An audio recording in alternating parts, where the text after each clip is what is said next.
having a hard time keeping these alligators down. Welcome to the StayHot podcast. I am your host, PTKelsch. Thank you to everyone who's already here. Thank you to those who have yet to make it here. And thank you to those who will watch it on replay. Also, thank you to our sponsors, 14K Sports Media.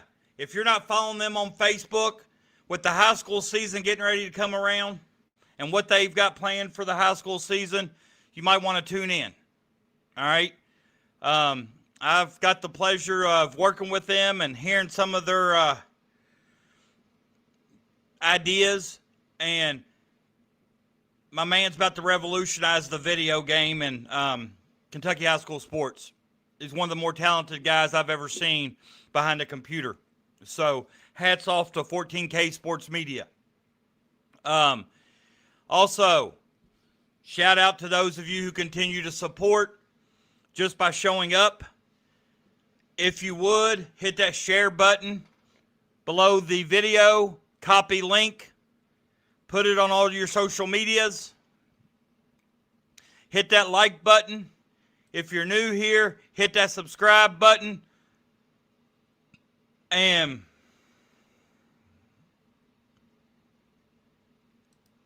let's get ready to party. Also,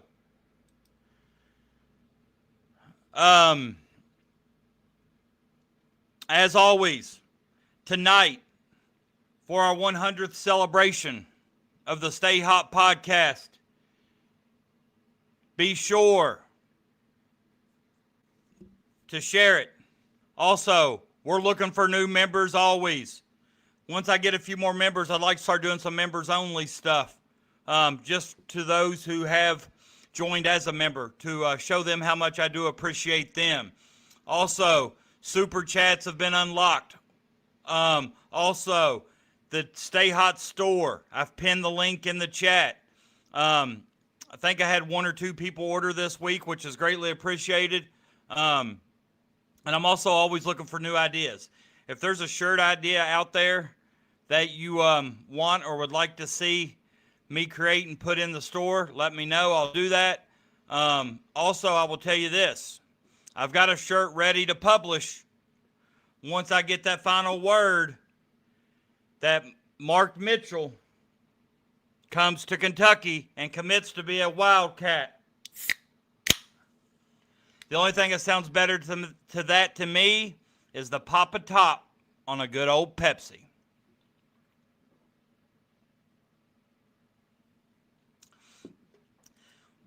Not much.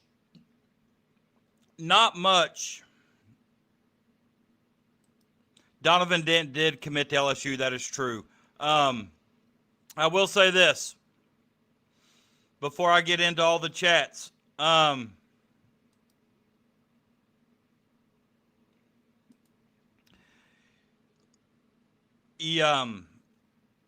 Nothing better, and I've mentioned this several times on the podcast, that, once I got into doing this, I started out with just high school sports, high school boys basketball at that, which is kind of a limited audience.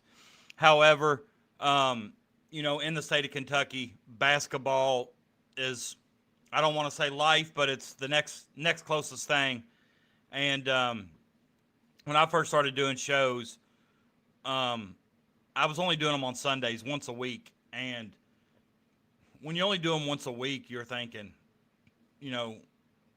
individual milestones like 100 shows and stuff will never get there. But even only doing them once a week, it was on Sunday nights, just because we wanted to kind of preview what happened the week before, or kind of review what happened the week before. We wanted to preview what was coming up the week ahead, so we thought Sunday was the best day. And even only doing one show a week, I was exhausted. I'm not going to lie. I was exhausted. But I've been revitalized and rejuvenized with the StayHot podcast, and it's 99.9% because of the audience, because of the chat, because of you guys who interact for the most part on a civil basis, and we can have open Kentucky discussion, whether it be basketball, football, whether it be things going on in the state. whether it be SEC stuff, whether it just, a story outside the state that may have a direct impact on the state of Kentucky. We've got a pretty good audience, a pretty good community, and you're all 99.999% of the reason I'm still here to able to do 100 shows. So I probably couldn't say enough, or no matter how many times that I said thank you, it wouldn't be enough. Because if you think about it, yeah, I'm the one talking, I'm the one doing the shows, I'm the one producing the graphics, the videos, the things like that. But you're also dedicating some of your time on a Friday night at 8:30 p.m. Eastern Standard Time to be here with me. I've only been on 6 minutes, and we've already got 45 people on here. So that means 45 people have dedicated their Friday nights to be here with us in the StayHot podcast community in the chat. And for that, I'll ever be grateful. And like I said, no amount of thank yous I give or say will ever be enough. So before I get into the show, I just want to celebrate with a little confetti party here. I'm personally proud of myself, but I'm more proud of the fact that you all continue to stand with me and come back and stick with me every week. I also popped the top on a little champagne.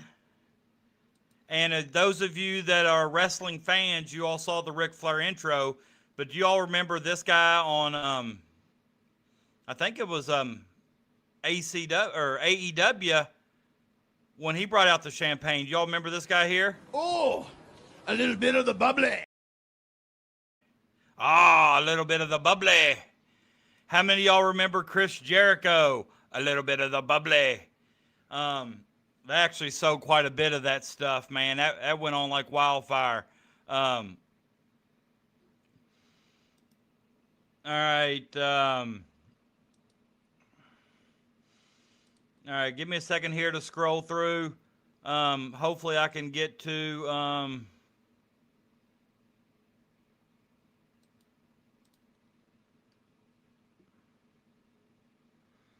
right, hold on here. Let me...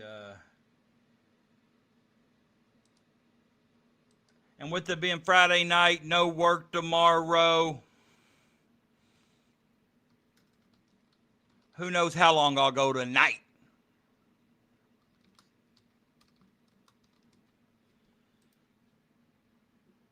All right, so Peanut says best clip of all time. Listen, I've often had debates with people about the greatest wrestler of all time, and I'll be honest with you, it's hard to knock John Cena.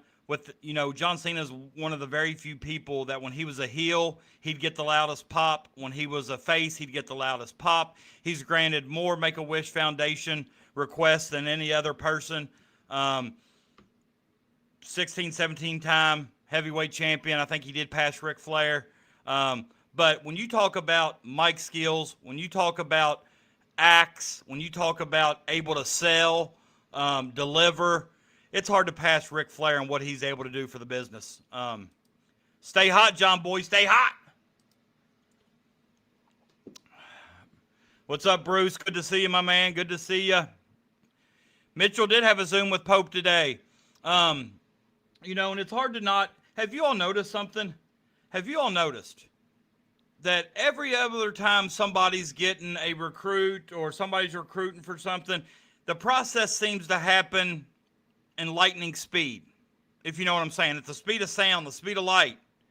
Every time Kentucky's involved with a guy, it seems like it takes a month when it should take 24 hours.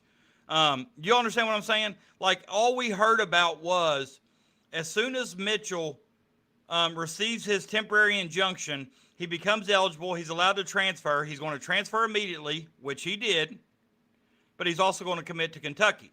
Now, the misconception of all this is a lot of people don't understand what the do not tag means, or do not contact, the do not contact tag. That doesn't mean that schools can't reach out to him. That means don't contact him, but contact his agent, okay? That's what do not contact means. A lot of people think, oh, do not contact means he already knows where he's going to Kentucky. He's going to commit there soon. But it seems like every time Kentucky's in the middle of a recruitment or some kind of process, it seems like it takes a lot longer than it should, and I'm just not 100% why. Yeah, Jay, man, I just don't know, man. The NCAA as it is today is not the NCAA that I grew up falling in love with. I'm just going to be quite honest with you. I think the whole NCAA right now is a complete and utter shit show. I saw where Kentucky football could get a running back that Seattle Seahawks. Now, come on, that's not NCAA, National Collegiate of Amateur Athletics. But what's happening is simply this, and it's happening in college basketball, and it's probably happening in college football. These guys are going professionally or going through the process, whatever. They're finding out that they're going to be a second-round pick, which may be $1 million, $2 million, finding out they can make more in college and decide, oh, I'm not going to do that. I'm going back to college. I don't know. It's not the end. But listen, and I've said this for the last 2 or 3 weeks. I'm going to say it again tonight. And this is the God's honest truth. I don't like it. I wish it'd go back to the same old college basketball that I grew up with. I'm all right with guys going through the process. If you want to go through the draft combine to kind of see where you're at, to get the feedback or whatever, what you need to work on to become a higher draft pick, or what skills you need to work on to become a draft pick at all, okay, I'm all fine with that. I think every senior in college should do that if they have aspirations of playing professionally. But what I don't think should ever happen is simply the fact that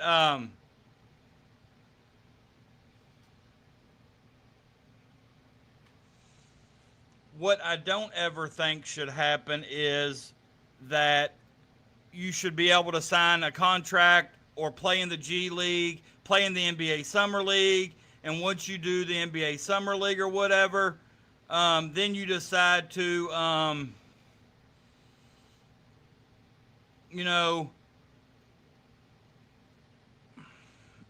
decide to come back to college, I should say. I don't know. It just seems like it's just like a procedure or process. I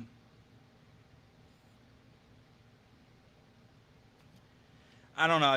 I'm not a fan. And I could go on rants for days, but I'll spare you all because I'm sure you've heard it from me before.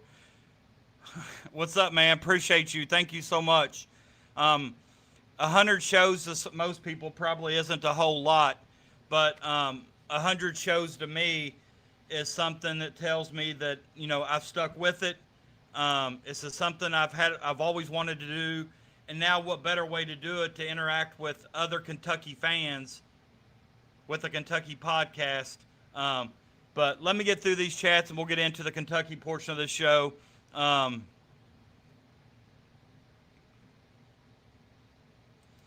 think a lot, John Boy, I think the one thing you need to do is not believe everything you read on X. It was obvious that a Kentucky fan was being snarky and being sarcastic when he said that BYU has entered the mix for Mark Mitchell. And you tweeted at me twice saying that Kentucky better not let BYU take him away. BYU's not even on Mark Mitchell's radar. All right? Not even on the radar. He can go anywhere he wants. WKRP, man, what's up? Thank you for coming by. I appreciate you guys. Jennifer, how are you? How are you? Phil, Pepsi Zero's your drink? No. I got to have the real thing. That just kind of shows you guys, or tells you a little bit about me. I'm celebrating my 100th show hard tonight. I'm drinking a Pepsi. Well, I hope you all are drinking a little bit of the bubbly, as Chris Jericho would say. Jennifer, thanks for being here. Otis, my man, love your profile picture. Thank you for being here. Amy, I seen Amy and Phil both here. All right. Hopefully you husband and wife are watching it from 2 separate devices to get me 2 separate views there. Or if you're pulling it up on your TV, I totally get it. Are we about to get stoked? No, I hope we're about to get marked Mitchell. Right, he can play anywhere. His lawyer argued for that. Explore with Mr. Happy. BBN, what's up? Thanks for coming back, Mr. Happy. Glad to have you. Appreciate you being here. David, I appreciate you, man. I got to go back into Mount Olivet and Devil Nation not too long ago for Dr. Holbrook's retirement ceremony. I had an absolute blast seeing all those people. I really wish them the best. New superintendent and new principal this year. There's a lot of changes I'm sure it's going to happen. Hopefully all positive and good changes, but I miss Robertson County. I love that place. Peanut, you've got some crow to eat tonight. You've got some crow to eat tonight. I did see someone claiming BYU was in contact with Mitchell. I know, but it's on X. It was a Kentucky fan on X just being sarcastic because BYU's beat us out for every recruit except one, and that was Colin Chandler the first time around.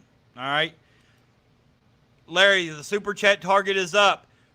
For the 100 show, let's hit $100 in Super Chats. I know we can do that. I know we can do it. No, John. Yeah, get the likes up. Put your DNA on the like button. Put your DNA on that subscribe button. Do that for me. Do that for me. All right, we got about 60 people in here and only 16 likes. That ain't enough. We can do better.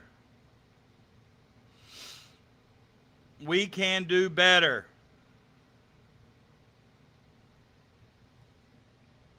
Stay hot. Stay hot, Clyde. What's up, man? Sorry I couldn't listen to those messages today. We've had students for about 2 weeks now in class, and I just can't, I definitely can't listen to an audio message from anybody because I don't know what they're saying in that message, and it can't say something. I've talked to Crash today. What are you wanting to know from Crash? I'm sorry. La Familia account guy is a guy that posts incorrect stuff all the time. You can't ever trust him because he's putting out troll stuff just to be a troll. But he put out several things today that were just ludicrous, and I think he's just simply just trying to be nefarious. I'm sorry, Jennifer. I've had people ask me specifically just to do wrestling shows, and when I was talking about my 100th show, and I knew I wanted it to be kind of a celebration type thing, there was nothing else to do other than Ric Flair's, limousine riding, jet flying, kiss stealing, ring wearing kind of skit. And then when I think of celebrations, I think of champagne. Then I knew there was only one wrestler. When I thought of champagne, I thought of Chris Jericho when he would always want to talk about the bubbly. And I think I just got a kick out of it. I was a little bit younger, and I thought I got a kick out of how he liked to refer to champagne as a bit of the bubbly. Actually, I don't think Missouri has a spot, or if they do, I think they've already, Mitchell's already pretty well said thank you to Missouri, and out the door he went. Y2J, hey, you all remember that in WWE, the Y2K and Y2J coming? Man, Kentucky or bust. Listen, here's what I'm going to tell you about Mark Mitchell. Here's what I'm going to tell you about the whole process in general. Of course, today's been a great day. It's Friday. It's my 100th show. I get to spend Friday evening with you guys on here. I know, wild Friday night, I know, but one I enjoy. Then Louisville lost 2 guys today. Louisville basketball lost 2 guys. One is Seth Trimble, which I think is in true Louisville fashion. He gets on campus today. They sign him at like 8:55 a.m., and at 9:55 a.m. through the Colorado stay or whatever, he's ruled ineligible. And then they also lost London Johnson for violation of team rules. I heard, London Johnson, I heard that Pat Kelsey, y'all didn't know Pat Kelsey was going to be making an appearance tonight on the show. But I heard that London Johnson, when he violated his team rules, I heard he made a short joke, and Pat Kelsey didn't like it. Took me all day to think of that one. Jake says Mick Foley will always be the GOAT to me. I've had the opportunity to meet Mick a couple times. If you've never read his book, Have a Nice Day, I recommend you doing so. A great book. But I've been to OVW at the historic Davis Arena in Louisville, Kentucky multiple times when Mick Foley's been there. So always a big fan of Mick. Don't think he's the greatest wrestler of all time, but, he can be your greatest wrestler. It's funny, John Boy, you said that because I had a conversation with a buddy this week about Tojo Yamamoto. Listen, Hogan, he was a real American hero. He'd eat his vitamins. He'd have his little Hulkamaniacs. But he had the worst finishing maneuver for a dominant star of all time, the leg drop. Come on. That's ridiculous.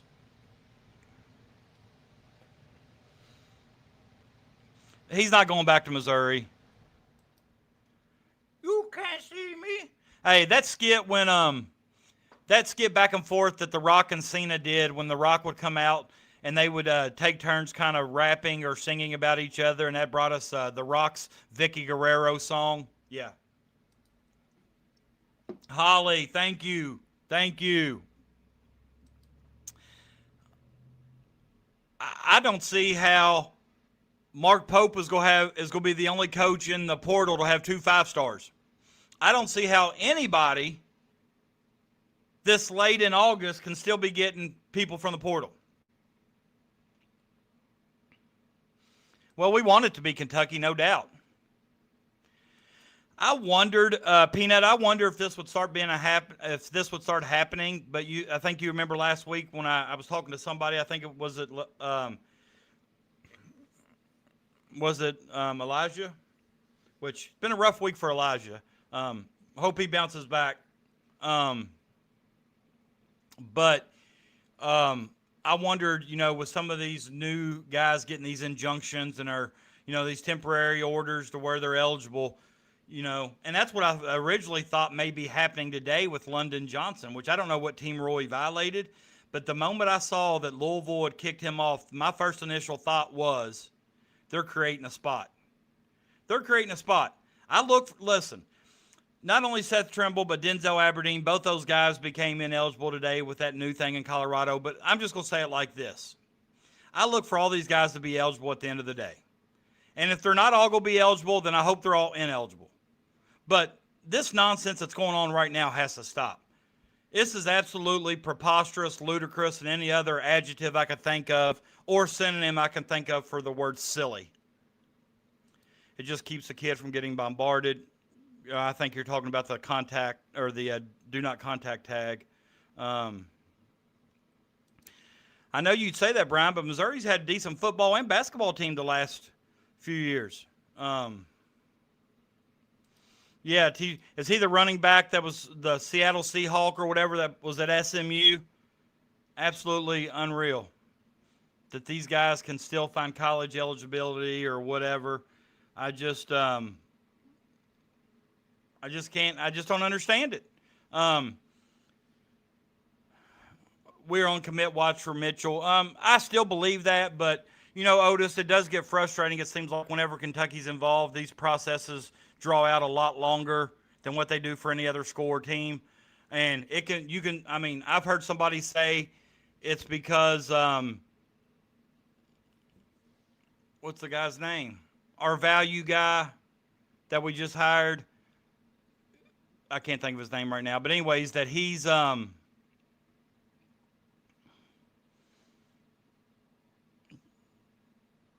mind. But you know what I'm talking about, the value that he's got to evaluate to make sure and that's bullcrap. That's bullcrap. That's not what's going on. That should have already been done by now. Kentucky, I was willing to have the discussion tonight considering what happened. I think Kentucky cost themselves Jackson Kohler, but I think the reason they did that was because they had Mark Mitchell ranked higher. I think Kohler was always going to be their backup plan, and I saw a comment from Kohler's dad today about, why Kohler committed to BYU and not Kentucky, and we'll go over that here in a minute. But, it is what it is, but it's absolutely ludicrous that some kids are eligible in some states. They're ineligible in other states.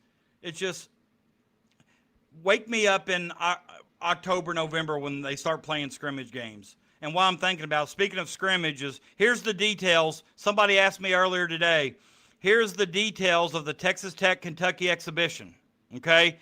It will be Friday, October 23rd. If you remember, I think on KSR they said they originally thought it was between the windows of October 2nd and 16th. I actually read why it wasn't between those dates, but I can't remember what it was now. I've had this graphic for a couple days. I actually wanted to show you all on Tuesday, but I guess I'd forgotten. But it is October 23rd. It is at Rupp Arena, the Central Bank Center. Guys, this is a good test for Kentucky no matter how you look at it. If physicality is an issue or one area of weakness that Mark Pope feels can cause us some problems, then I'm just going to say it like this. This is good for us to be beat up a little bit. In the preseason, when it doesn't matter, the loss doesn't matter. Only thing that matters is that we learn and get better. You either win or you learn.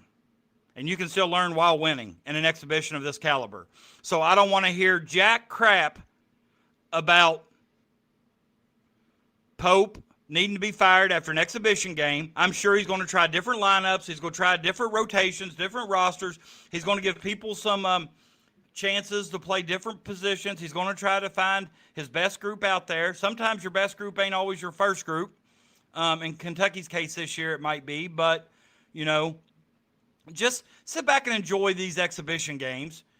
Look what happened last year. We were winning the national championship after blowing Purdue out. We were winning it. We were going to win the national championship. Remember that? Jasper Johnson scored 20-plus points. He looked like a five-star All-American, freshman All-American.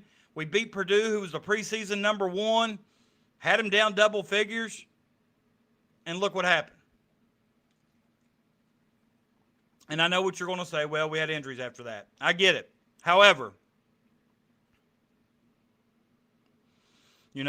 October 23rd, put it in your calendars. Might even do, since that's a Friday, we might even do a post-game show. I'm sure that'll be a 7 o'clock tip, although I don't see a time on that graphic, which is maybe they ain't decided the time yet. But with that being said, yeah, that's one of the downfalls. Christopher, that's one of the downfalls is that Alex Safari isn't eligible either. But happy 100th episode, guys. Don't anyone know if Crash is joining the stream tonight? Nah, I don't know if Crash is joining the stream tonight. Crash probably doesn't base his schedule around the StayHot podcast, although he should. I mean, I don't know why he doesn't, but he should. But no, Crash actually commented on one of my YouTube videos, probably 5:15, 5:30, but it was about something else. It had nothing to do with the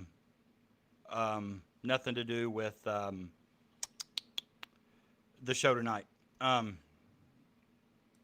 NCAA doesn't know it's Uranus from a hole in the ground. Well, listen, the one thing that I don't understand is in the NCAA right now, I mean, I'll give them credit for this. They're fighting. I don't know if they're fighting a winning battle, but they're fighting. They're already saying they're going to appeal the Mark Mitchell, not just Mark Mitchell, there are other players in that injunction as well. But they're going to appeal that. That's true too, Peanut. That's true. And I don't think it's just the media around UK. I don't think you can blame that on just the media, brother. That's also the fans. Where most fan bases don't even cover recruiting, they don't even know who their team is recruiting. Like you said, they don't know nothing about it until the commitment comes. So I'm not going to plant that on the media. I know probably what you're alluding to, but I'm not planting that on the media. I think that's fans. I think that's fans too. I don't know about Atwell. I think so. I think I read that, but Trimble is actually ineligible right now, Jay. Louisville got him on campus today, first day on campus, did an interview with him with that media that streamed their games in the Bahamas last year. Signed him at 8:55 a.m. and like 9:45 or something a.m. he was ruled ineligible by the courts. Every UK recruitment is high profile. That's 100% true.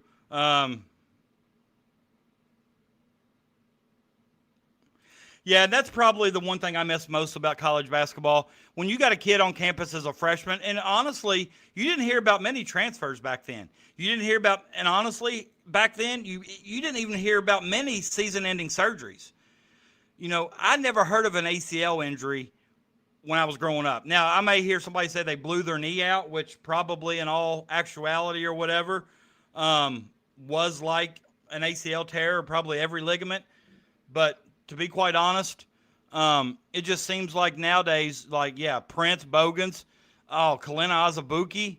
I mean, we had Gerald Fitch, all them guys you had multiple years, and you got to learn them and know them, and you knew which team they were going to be on year after year. Nowadays, you almost have to expect the guys are staying on whatever team they commit to for 1 year. Then on that second year, you have to recruit your own guys back just as hard as you're recruiting new guys in.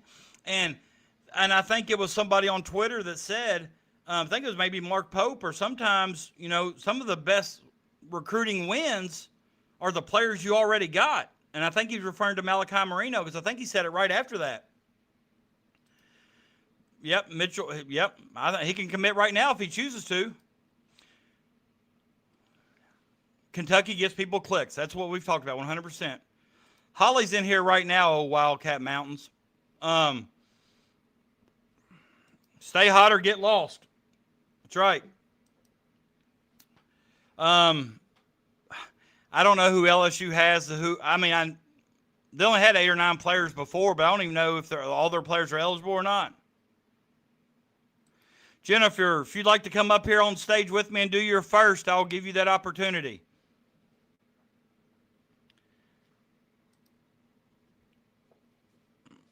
Josh, I wish we could answer that question. I wish we could answer that question. That's true. I give you that.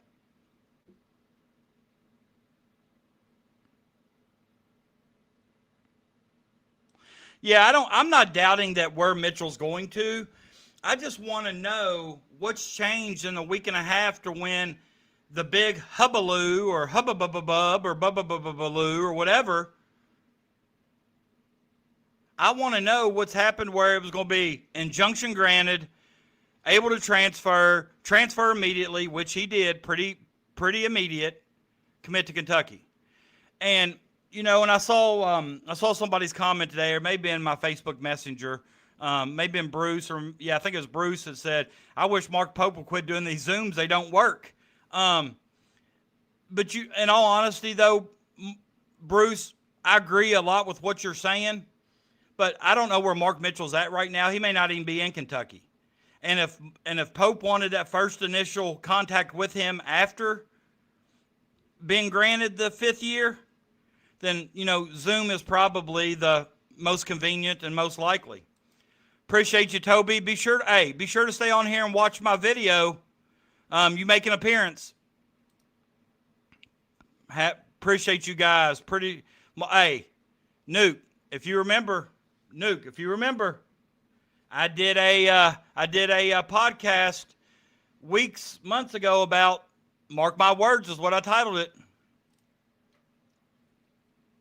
Phil says I got too fat for regular Pepsi. Never too fat. I'll be 600 pounds drinking it. Thank you, John Boy. Appreciate it.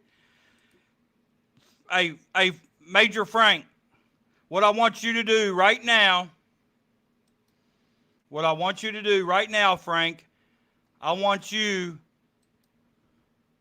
to pop the top on a little bit of the bubbly. And then party like it's 1999. All right?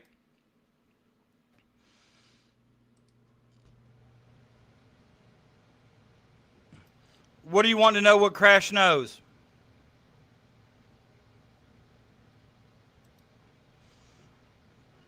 Listen, when it comes to recruiting insiders and predictions, there is no close with the Kentucky fan base. You either get it 100% spot on or you're crucified. I felt pretty confident Momcilovic was committing, but I said he was going to do it on Thursday. He did it on Sunday. And listen, if I could show you all some of the comments I got, and I was 95% right, I just had the wrong day. Jeez. So, hey, there is no, Peanut, there isn't any moral victories when it comes to that.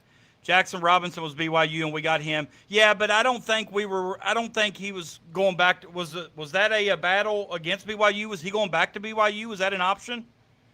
I know he came from BYU, but I think he came with Pope. I don't think there was any chance that he was going back to BYU when his coach left. I wouldn't consider that a recruiting win. I'd just consider that, you know.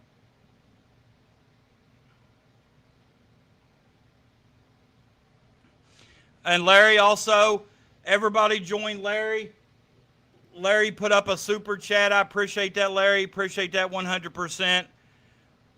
Hey, Mark Mitchell vibes. Mark Mitchell vibes. Appreciate you. Let's get 20 people to match that, and let's get 100 for my 100th show. Mitchell going to BYU was a joke. Yeah, colors are Mormon, so that, and I agree with that. Everybody Zooms. A lot of you older guys get all tore up about these Zooms. And you know what? I'm not even what I consider an older guy, but I get all tore up too. These Zooms are taking over. My local card shop has wrestling cards now. I might get into collecting the guys. Oh, yeah. Love wrestling.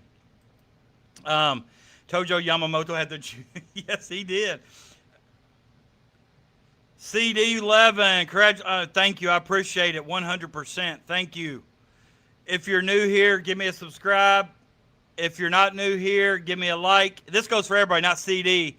There's some people that like to lurk in the shadows and don't chat. And they tell me later on, it's like, hey, man, I was listening. Well, get in here and chat. If you say something really stupid, I'll just call you out. All right.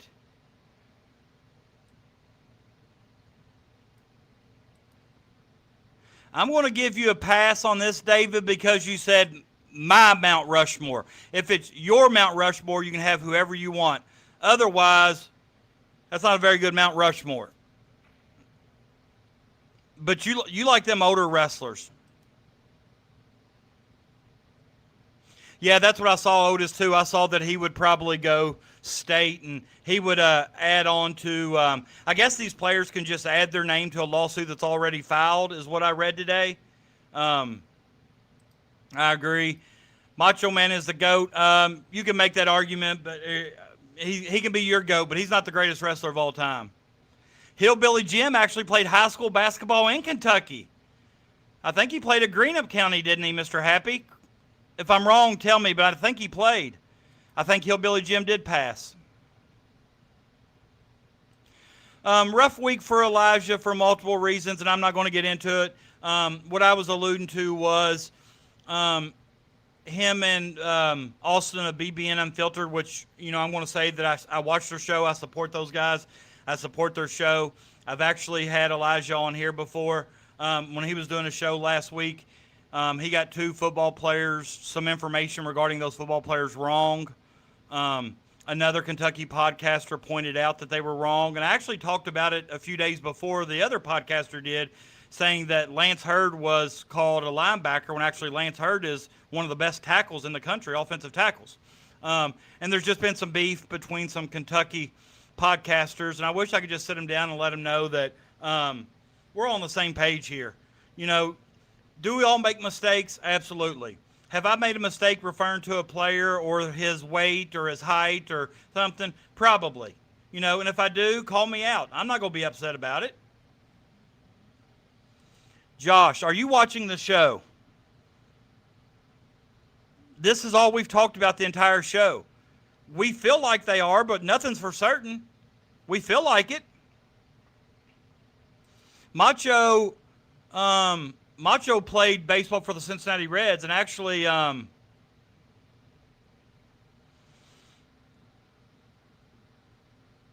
triple. I don't know if he maybe made AAA. I'm not for sure, but he played in the Reds minor league organization.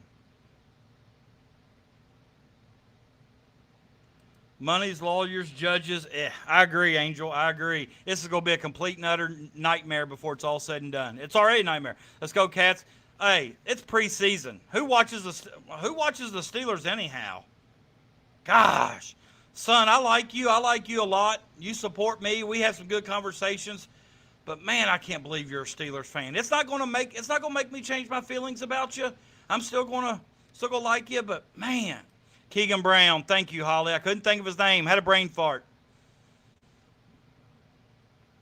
NCAA is a house of cards that's about to collapse. You know, if y'all have ever seen, if y'all have got Netflix, one of the best TV series I've ever watched on Netflix is House of Cards. If somehow NCAA could do a spin-off of that for an NCAA House of Cards, it'd be great. Louisville has 11 players on the roster. I hope they end up with 4. Holly has crashed anything about Mitchell. He doesn't really know a whole lot about Mitchell that we don't know. He doesn't know a whole lot that we don't know. He knows that, I can tell you what he said.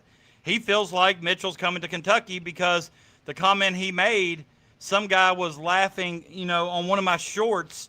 In the background, I had "Let Pope Cook." And this Louisville fan commented something on this imagination of Pope is cooked. And he basically commented that that Kelsey just lost 2 players. Pope's about to get another 5-star. So Pope is cooking. He isn't cooked. So that's what Crash thinks. Always. L's down, Paxton. L's down. Always. Larry, appreciate your super chat. I really do. We ought to play Follow the Leader tonight with Larry being the leader. Hit those super chats. Cricket, thank you. Thank you. This right here, guys, is one of my all-time favorite people. Had the pleasure of working with her for about 5 years, and she was my work wife, my work mom, my work assistant coach, my work teacher's aide, my work principal. She literally should have been paid to take care of me. Josh, I want to know, do you just hit copy and paste?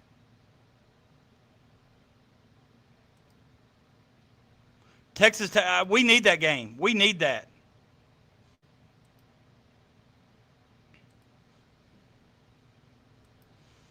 Well, Crash, while you're here, I want you to pop a top on a little bit of the bubbly.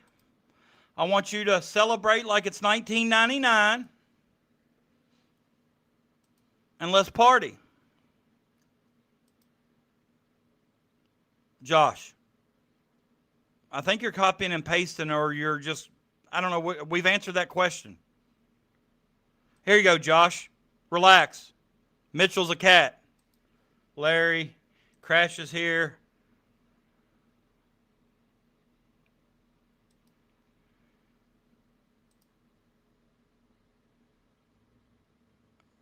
Whenever you want to. Wildcat Keeper, thanks for coming back, my man. Appreciate you. Glad you can make it back for the 100th.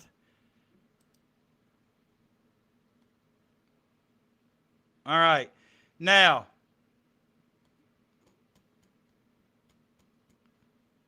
all right, I'm just now catching up to the end of the chat. I wonder, man. I wonder.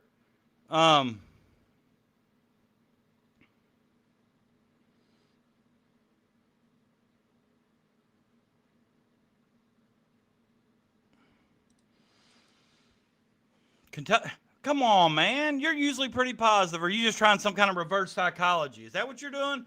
Are you trying some kind of reverse psychology?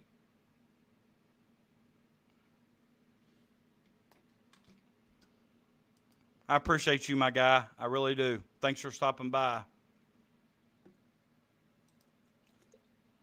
Mitchell did win his case, Icon. He did win his case. He received an injunction, temporary order. He did enter the portal immediately, and only a matter of time, we think, before he becomes a cat. Go Lady Cats, yeah.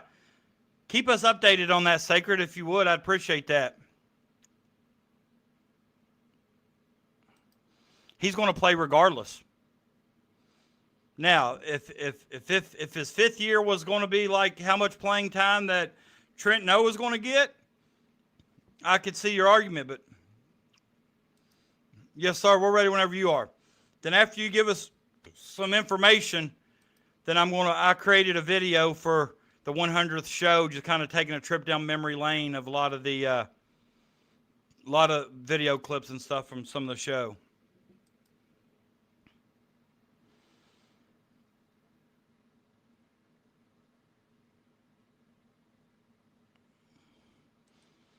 Yeah, he's going to start.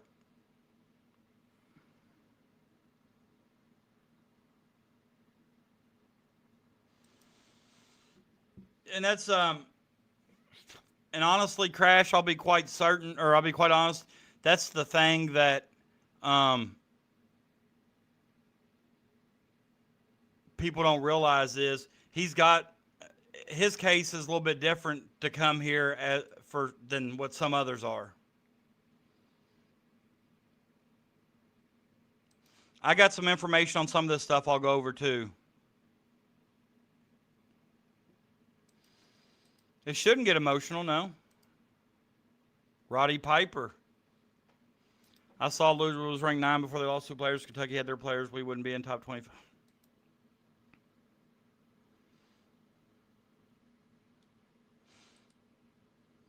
All right, that's a good point.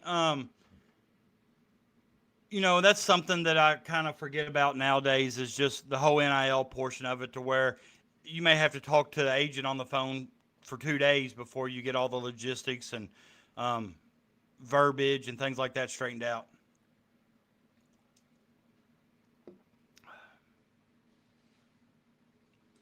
It'll be this weekend, I think. I think he'll commit this weekend.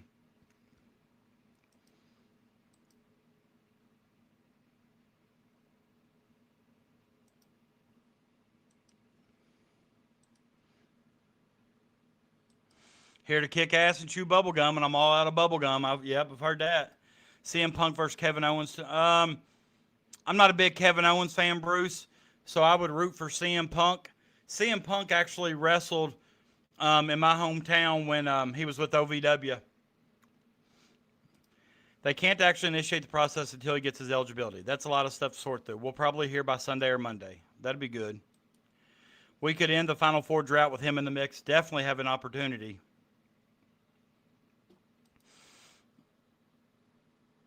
Milan got about $6 million. That's kind of what I thought too, but I'm beginning to but Crash, what I was saying earlier is it just seems like to me every time Kentucky's involved with the recruit that we think's coming to Kentucky, it seems like the process is drawn out a lot longer than every other person. Maybe it's because we're following that person. Maybe Seth Trimble to Louisville actually took a month and we just didn't know because we don't follow either of those programs. But it just seems like the process to Kentucky, they're going to find it.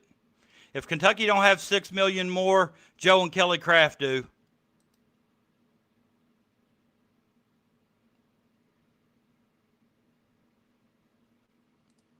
I'll absolutely put my reputation online for this one again.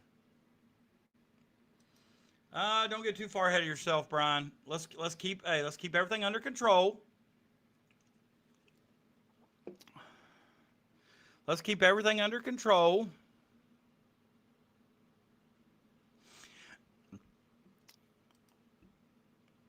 How many of you guys out there are Ron White fans? Anybody ever watch the comedian Ron White? Oh, Ron White.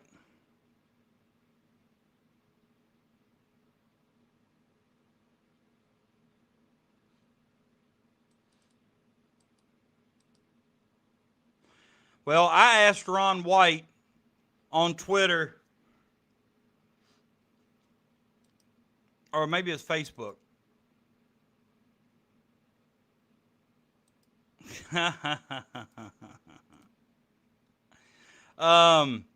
Well, I actually, I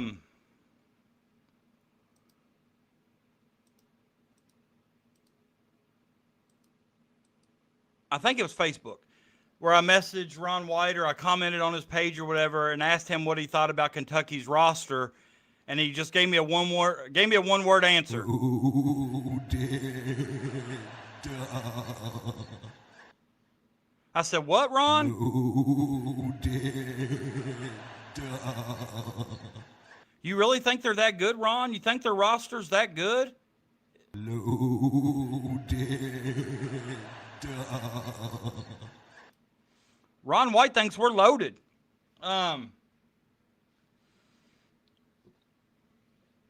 So it makes me feel good when people who don't follow Kentucky basketball like we follow Kentucky basketball tell us that they think the roster's loaded.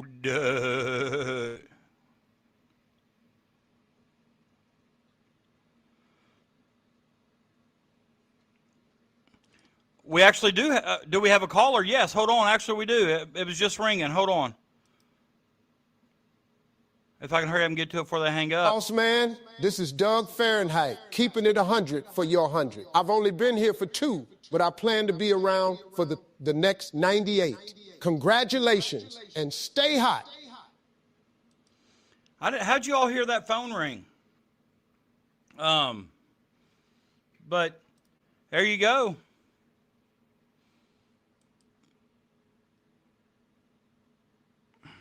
We're working it out. He's going to come on one day. He's going to come on.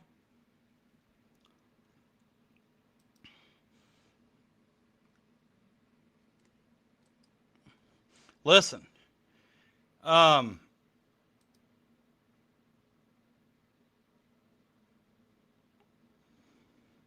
one thing that I don't think a lot of people are talking about too is the fact that yeah, Cam Williams won't start. Yeah. Wilkins, it's going to be Zoom, Wilkins, Milan, Mitchell, Moreno. One week he sounds like Barack Obama. One week he sounds like Steve Harvey. He ain't neither of those. He's Doug Fahrenheit. When your eyebrows are, when the temperature's rising, so are his eyebrows.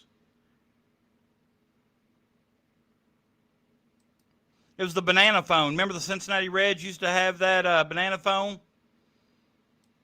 He stays hot, WKRP. He stays hot.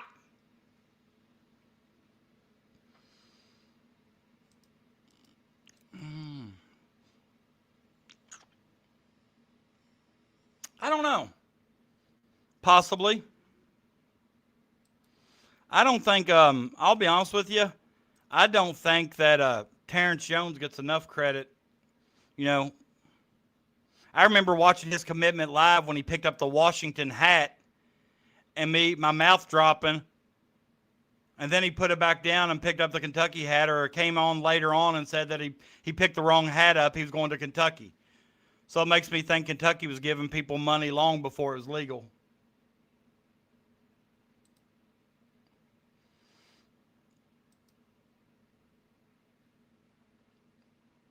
Wow.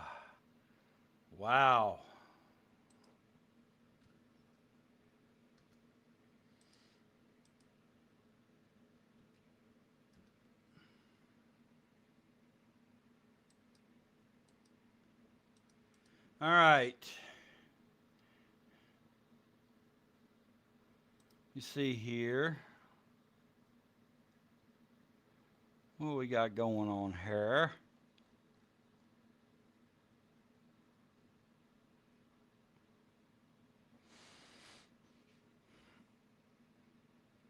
What was that, Chris? Oh, a little bit of the bubbly.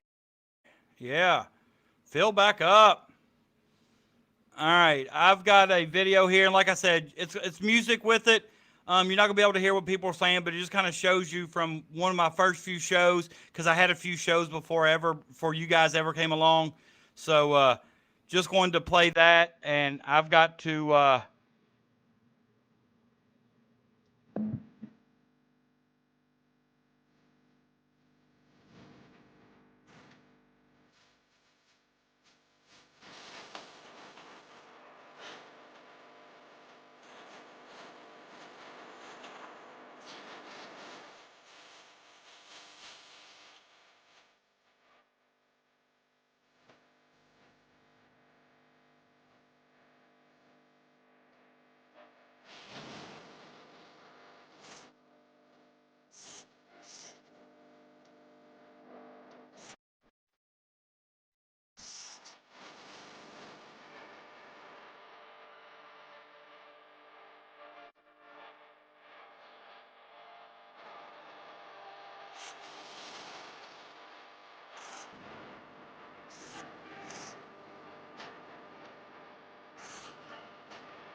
Guys, it's Patrick here. I just want to take a brief minute to say thank you. The first 100 shows have been phenomenal, great. I'm not going to say I couldn't, but I wouldn't have went this far without you guys being in the chat, showing up every week. And for that, I just want to say thank you. Stay humble, stay hungry, and stay hot. So when I watched that show, or I watched that video, it just kind of, you know, I wouldn't expect it to hit the same for you as it does for me.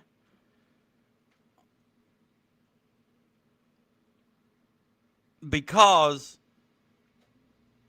you know, just to be able to, you know,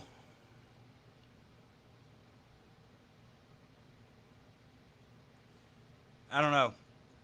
I just talking sports, you know, talking is one thing I enjoy doing. Sports is one thing I love, so when I can put them both together, you know, that's where I'm at. That song's appreciate it. Yeah, I really liked it. Paxton, shout out my man. Thank you. Appreciate you a lot. Great supporter of the show, great supporter of mine as well as other people in the chat. Thank you. I appreciate you. Hey, I wouldn't do it without you. It's not that I couldn't. I wouldn't. You know, to be quite honest, I was thinking the other day, I would probably still come on here and talk sports, even if there was 0 people that were on here live. You know, I don't know, just something about it. I don't know how to explain it, but appreciate you.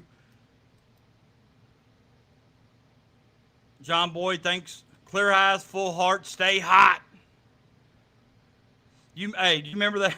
You remember that night with me, you, and Keaton when he was telling us about all 30 baseball parks he'd been to and what baseball park? And I was listening to it before I took the audio out, and one of the things he said was he's been to a lot more, but he don't count the minor league parks.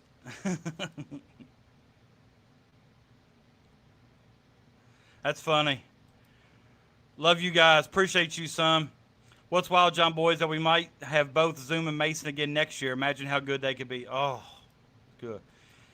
Terrence Jones was, you know, when he decided to come back for that second year, I think that's when I knew that we was going to win number 8 in 2012.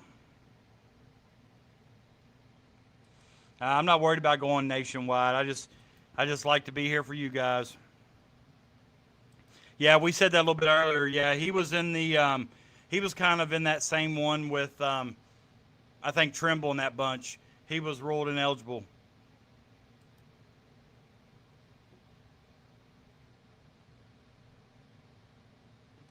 Yeah, it'll be appealed, but what some people, or what I've learned today, or what some people don't understand is,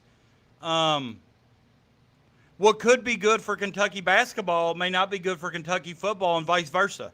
That's why I said I think it's just, honestly, I think there's just going to come a time where they say everybody's eligible. Oh, no doubt about it. They were kind of the veterans that those groups needed. I think that's the next step. I know that's what Trimble's doing. I think it'll take, I mean, the appeal, it takes some time. I don't think it happens overnight.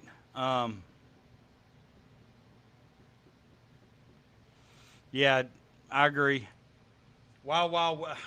I wish I could think of another term to use instead of Wild Wild West. The only other term I could think of is like shit show, and I don't want to be saying that.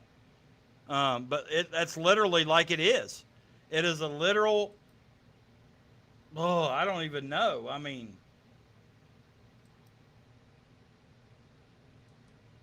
it absolutely is just, I mean, seriously, we're in a time where guys who have played professionally one week are coming back the next week.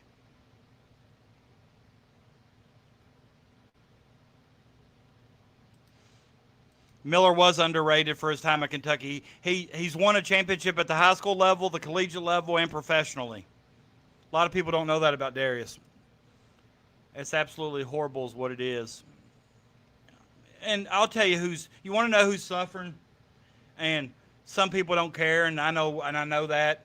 But who's suffering is a lot of these high school kids. The top 1% is who's going to be recruited now. There's going to be a lot of opportunities for high school kids not to earn a college scholarship. You're right. It is what it is. I mean,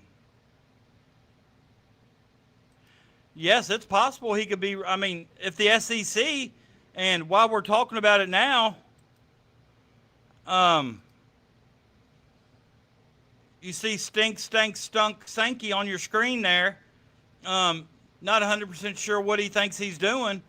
But, you know, the SEC's, I think they're going to fight it.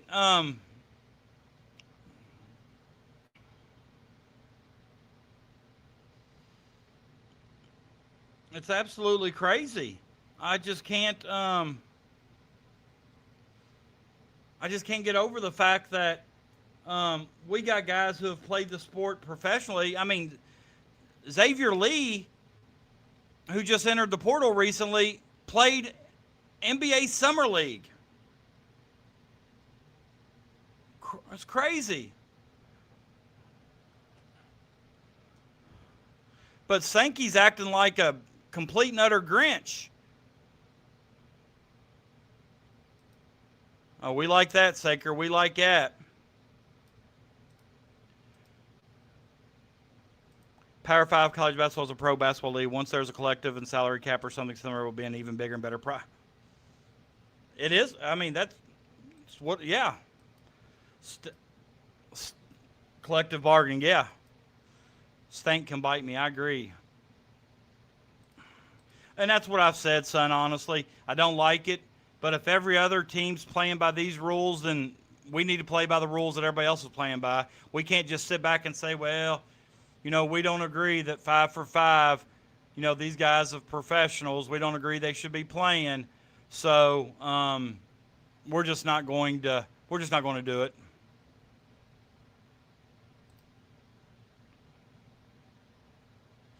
I know, and I hear they're all going to be. I hear there's a lot, and I hear they're going to be attaching themselves to these lawsuits and stuff so they can get on one. You're a mean one, Mr. Grant. You're a sucky one, Mr. Stanky. Don't even want to call him by his name. My cousin plays for Wisconsin right now. UK's good. Yeah. Craig Skinner's done a remarkable job with the volleyball program. I just don't, there's nothing else you can say about it.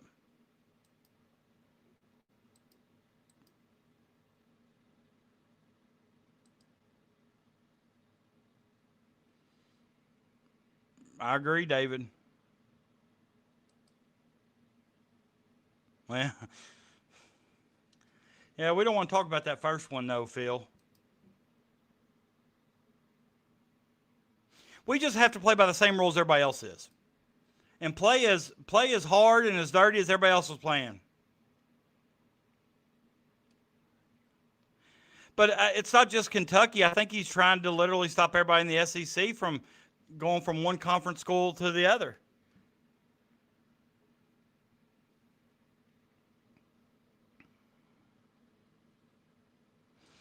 Well, I told you who the starters were going to be. And I don't know if it changed. I don't think it changes the rotation too much. May push guys like Braden Hawthorne and Trent Noah a little bit farther down the list, but I expect the others to see pretty regular time. Well, Reese Potter's going to be with Hawthorne and Noah. Hold on. Exactly. Apparently, they stay on the Colorado injunction was semi-expected because the district is known for just bumping cases up to go through an appeals hearing. It's not necessarily expected in Kentucky. I kind of like the current state of, but with the understanding that the NCAA is lying when it comes to amateurism, and that is right. And that's what I'm saying. Just no longer amateur status whatsoever. So go ahead and get rid of the NCAA. Well, he's ahead of Zion Hawthorne, Brian. And he may be one of those guys, just maybe a spot where if Kentucky's struggling to shoot the ball one night, he may get a chance. But I don't know. I just not 100% sure about the athleticism and things like that. But Kentucky's got their first five will be as good as any five in the country, I would think, or I hope.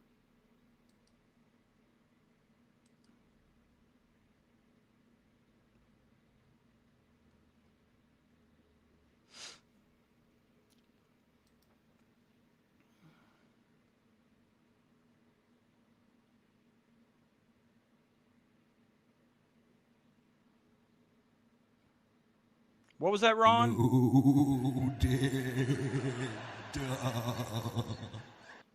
All right, so speaking of the SEC, I saw this today, and I thought it was a pretty good explanation of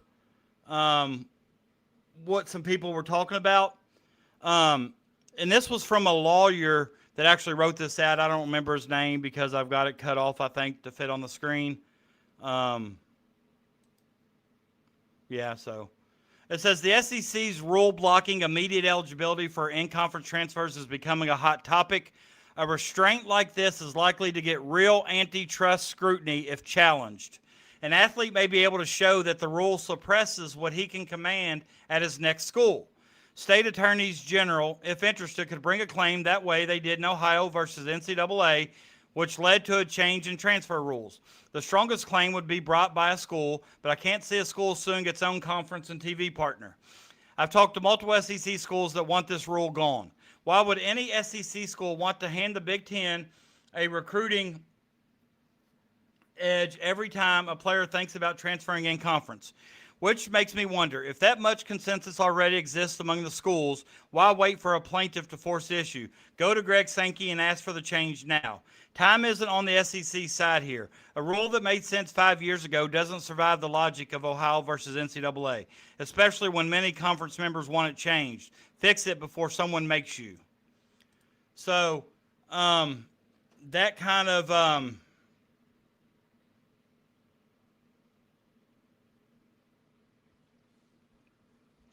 I don't know. That kind of makes me think there that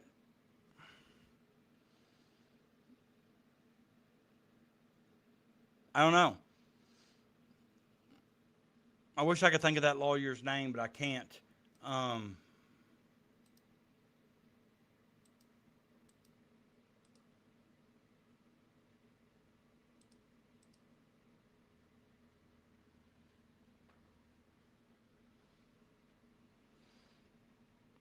I agree. Stanky's clueless.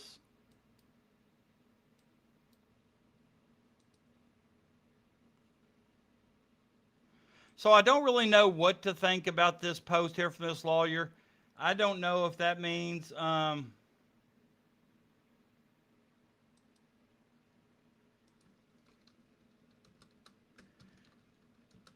was looking for see if I could find out who the lawyer was, but no, I mean I'm not able to.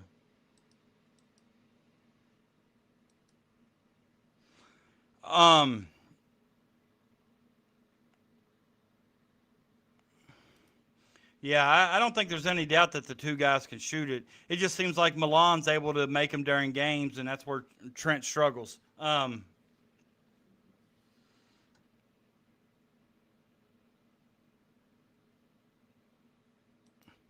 think he talked about this last week, Jay, and I think they can. I think Crash said he thought they could. I'll let him comment, but I think he did say that they would be able to go through.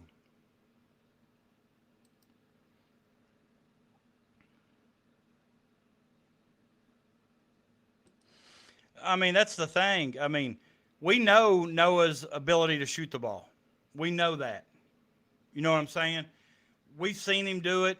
We know, I mean, if you watch the KHSAA finals between Noah and Travis Perry when it was Lyon County versus Harlan County, I mean, Noah put up 40 plus.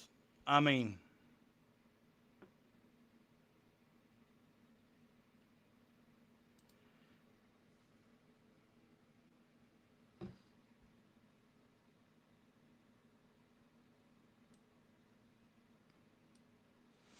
Wildcat, did you read that closely?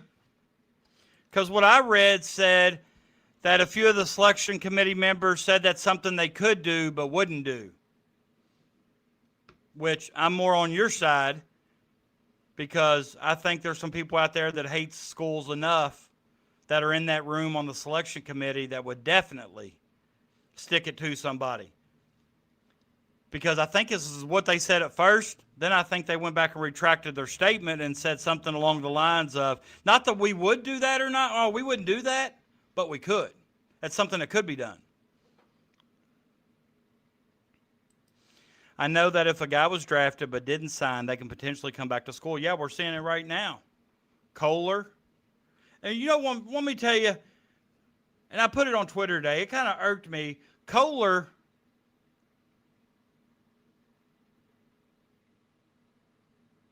his committed photo was in a Utah Jazz that On3 tweeted out. It was in a Utah Jazz jersey. Yeah, he did. We saw that. Yeah. Hey, you know, and this just kind of shows you how crazy, because everything I read about Donovan Dent when he left UCLA, everything I'd read about him was that he was a lock to Gonzaga. Gonzaga, Gonzaga, Gonzaga. You know?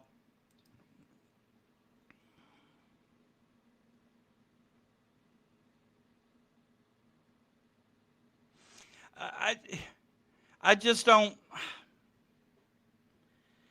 know why. I don't know what stink he's trying to prove here other than that he's a Grinch. Yeah, I know that about Kohler. I know he's a Utah kid. I mean, but what I'm saying, though, is he was playing for the Jazz in the Summer League, I think.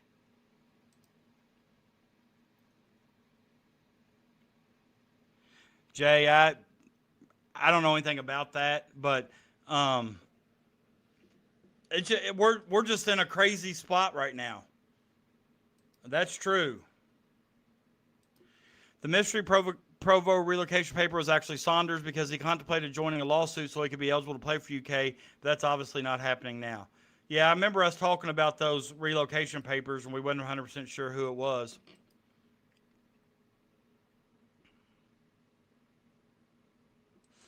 I heard, you know, and here's why. Well, I heard Gonzaga was going to get Xavier Lee for a third of the price of Donovan Dent. Like Xavier Lee was a third of the price. Now, don't get me wrong. That's just what I heard. No, I have nothing to support that. Rodney Dent, yeah.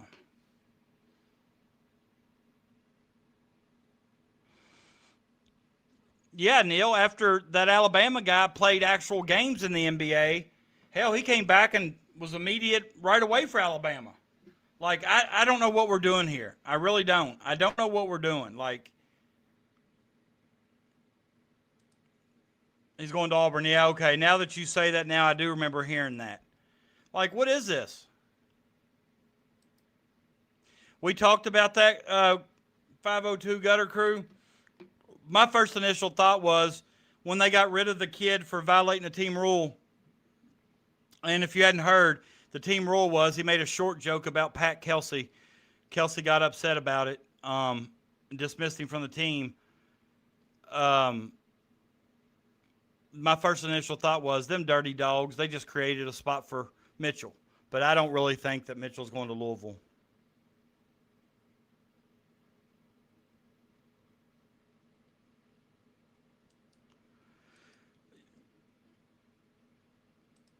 Yeah, I don't think so. Imagine being a team leader. Listen, I don't know what to think now. I think this is probably going to be a common thing.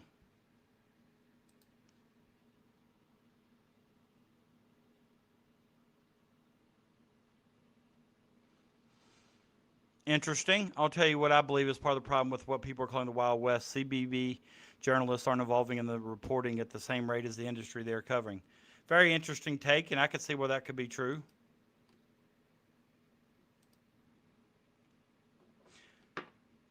How did I not know that you were going to say that? No, that was just my joke, Gutter Crew. I don't know what he did as far as a violation, but I was just trying to be funny. That was my joke. No. I must have did a pretty good job of selling you guys on it, but no, I don't know what he did. Not 100% sure.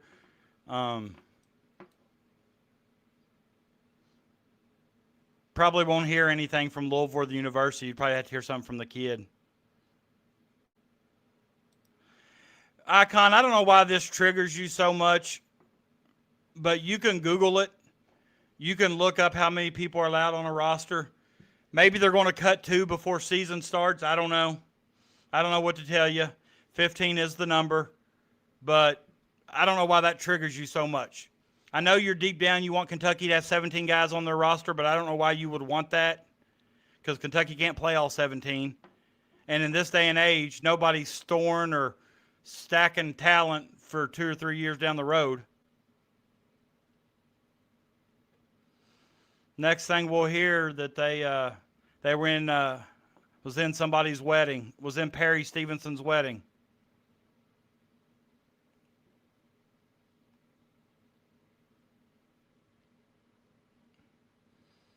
And the funny thing is, Sager, that's his actual face.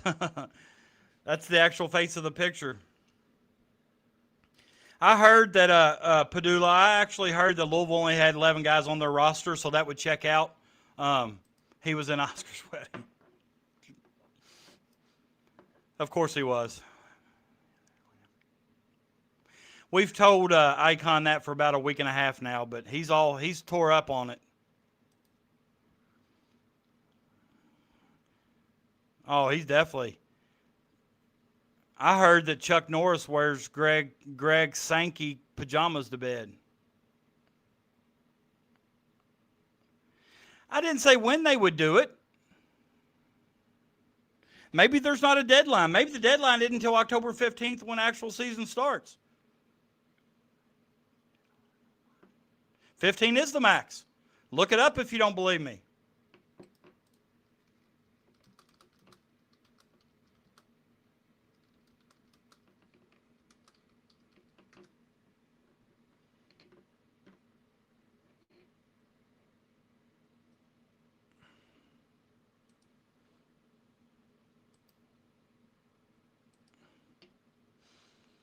All right, Icon, since you won't believe me,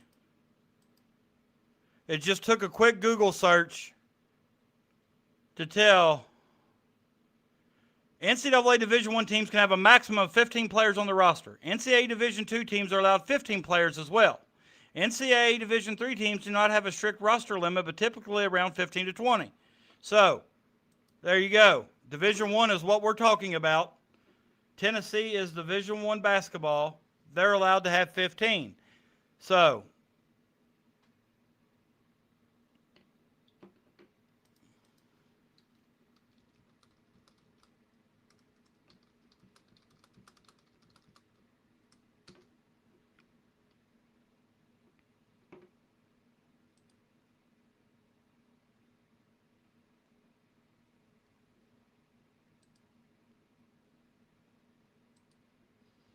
all right. Throw Greg in the trash along with Adam Silver. That wouldn't hurt my feelings.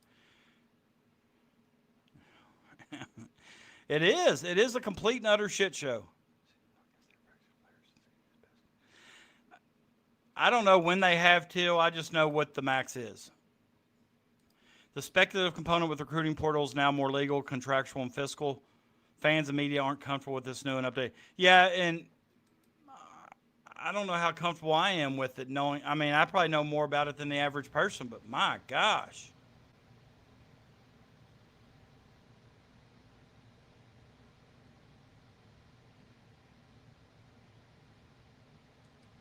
Is that, yeah, isn't he number 2 in the country?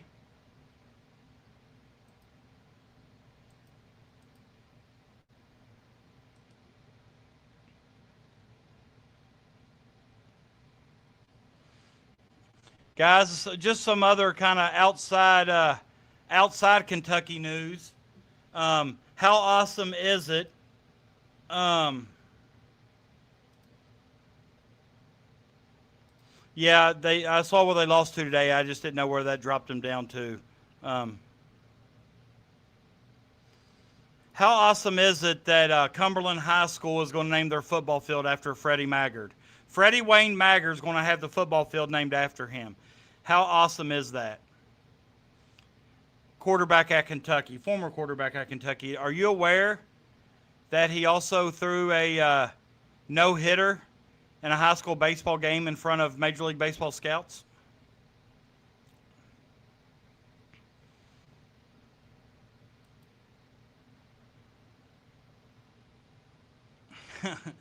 Well, we hope it. We hope it ain't. We hope it's 3 sizes too large as opposed to 3 sizes too small. Yeah, that's what I saw, and I'm just telling you, Crash, how all that happened with Louisville and them today. That's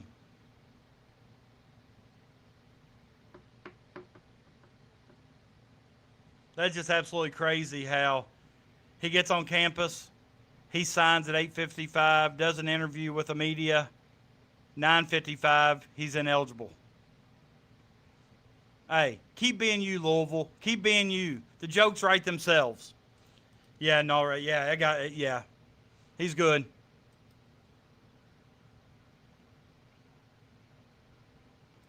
I didn't know if London Johnson was a starter or not, but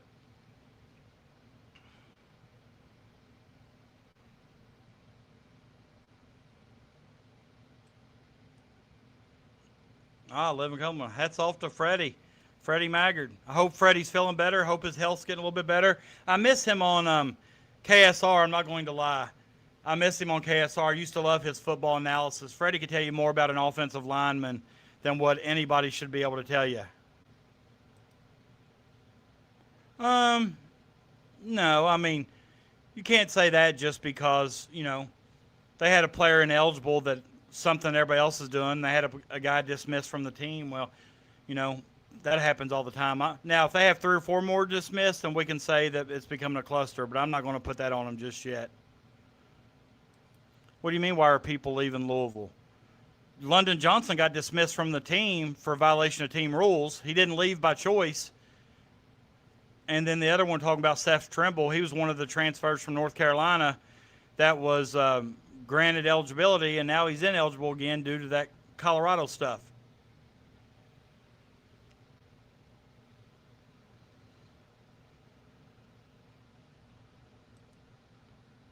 Makes sense. All right, makes sense. Yeah, Otis, somebody in our chat has a cousin that plays for Wisconsin, 502 Gutter Crew, and they were telling us how good that Kentucky was, and those teams up there, Nebraska, Wisconsin, and all those teams, they're no slouch in volleyball either, but Craig Skinner's just Craig, C-R-A-I-G, Craig Skinner. He's done a really good job with the staff. When was that? Is that what he got in trouble for? She's from Louisville but goes to Wisconsin. Okay. Probably should have chose Kentucky. Unless maybe they didn't offer a scholarship. I don't know how many returning players Kentucky's had the last few years. Hey, I've got a volleyball national championship shirt from several years ago. I'll pull it out deep in the closet.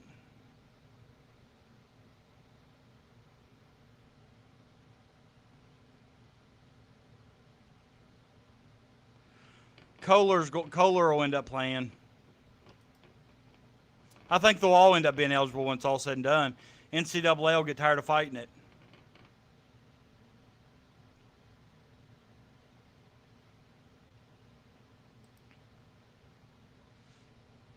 Gotcha. I mean, she's playing for the number 6 team in the country, so she's doing all right. It's just absolutely crazy that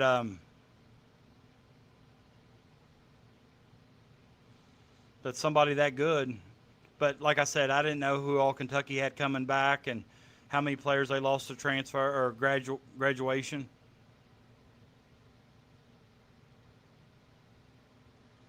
I thought they would have already given up by now, Clyde, just for the simple fact is they've taken a lot of L's the last couple of weeks, but yet here they go. 17-16 set 2. I don't look for Kentucky to sweep them in 3 sets. Wisconsin's too good for that, I think. But absolutely. Absolutely. I've got a cousin who plays for the Tennessee Lady Vols basketball team, but I've never really asked about their NIL situations.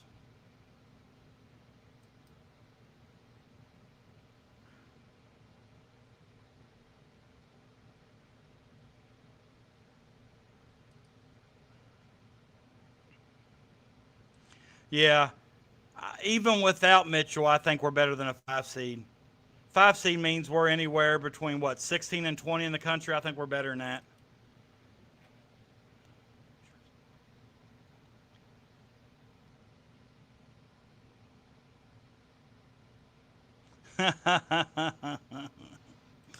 That'd be funny.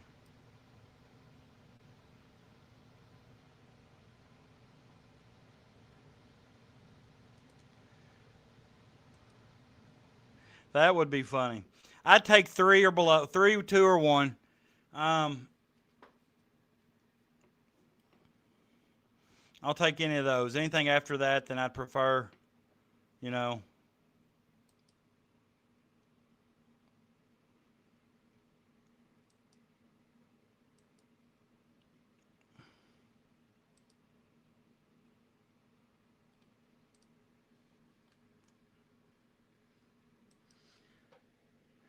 Guys, next week we should hit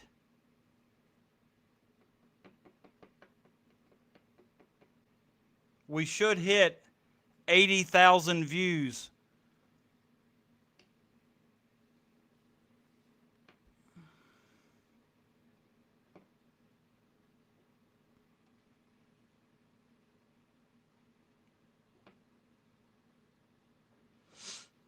All right, let's see here.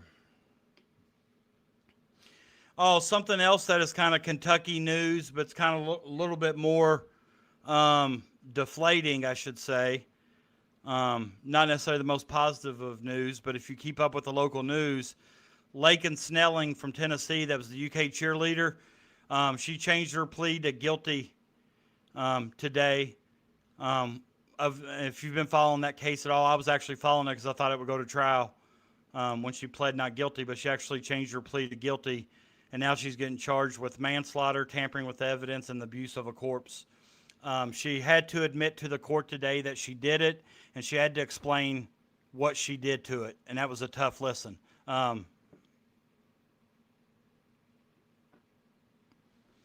So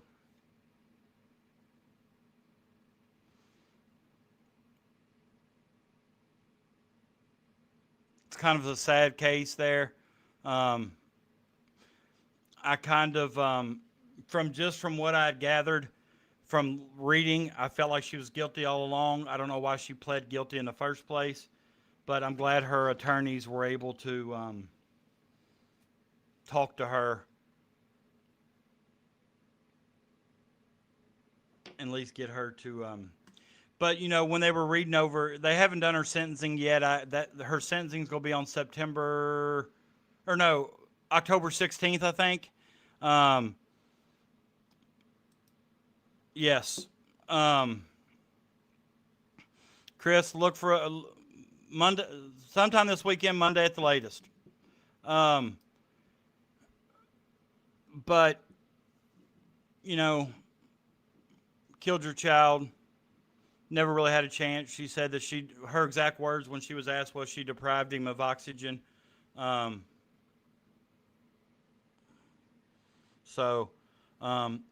the one thing that I appreciate you, Wildcat of the Mountains. I really do.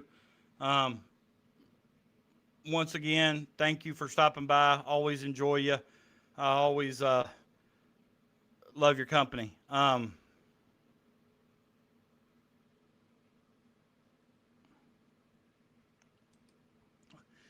but it was a hard thing to listen to. But then again, I was kind of a little conflicted on her charges because manslaughter only carries 12 years. We found out today that the baby was actually born alive. They wasn't for sure if maybe it wasn't, but when she said that she deprived it of oxygen, that tells us that the baby was alive. So, appreciate you, Clyde. Thanks for coming by, my man. Appreciate you. But yeah, I agree. He said probably knocked some sentencing off by initially, and probably so. But I think when they counted up all the charges and their time, the manslaughter was 12 years. The abuse of a corpse was 1 year. Tampering with evidence was 1 year. Then there was another charge that was up to 12 months. So she's mid-20s, early mid-20s, and she's only going to get at max maybe 15 years. She can be out by the time she's 35, 40. It's probably a good decision on her part. She goes through the trial, gets found guilty. She's probably life without parole.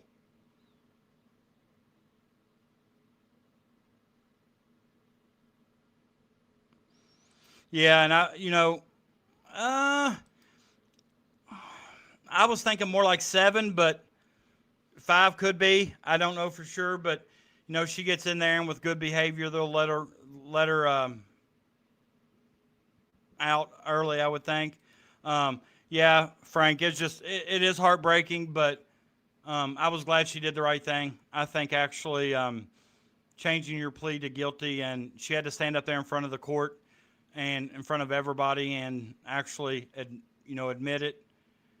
And I'll say this, and I know some of you are probably thinking, I actually know what some of you are thinking, but it's like, she was hysterical. She was crying, couldn't hardly understand what she was saying. Obviously it appeared to me like she was showing some remorse, and some of you are thinking, well, yeah, why wouldn't she cry if she thinks she's going to get a less sentence? Well, I don't think it's always that easy.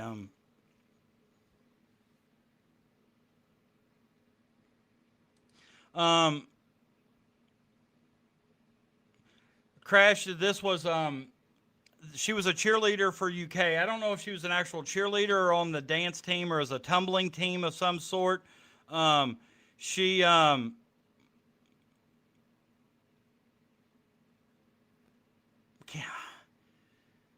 I don't think it was like actual cheerleading, but it was some form of cheerleading. It could have been tumbling, it could have been dance, or may have just been cheerleading. I don't know. It was one of those teams. Actually had her name was Lakin Snelling, actually from Tennessee, but attended the University of Kentucky, and had a baby born. And she talked about how she cleaned it up, starved it of oxygen, and kind of did away with the body, put it in a plastic bag, and just, felt like to me some sort of mental disability or some mental health issues there. Yeah, like her pleading was today, changed her plea today. This happened probably within the last year. Yeah, real recent.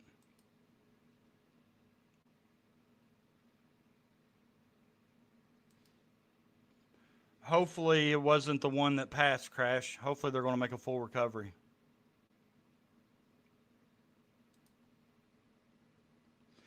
Kiss is my brother's favorite band.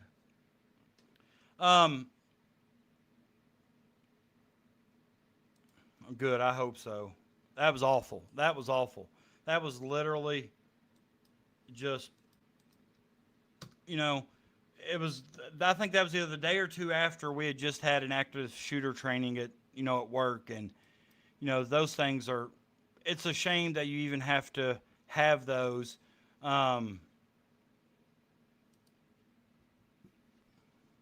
Have those type of trainings, but, and then when you hear it happening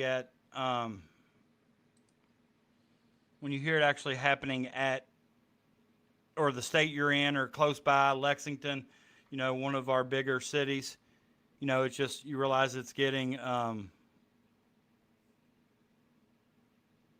closer and closer to home. And, anytime kids are involved or, It breaks my heart.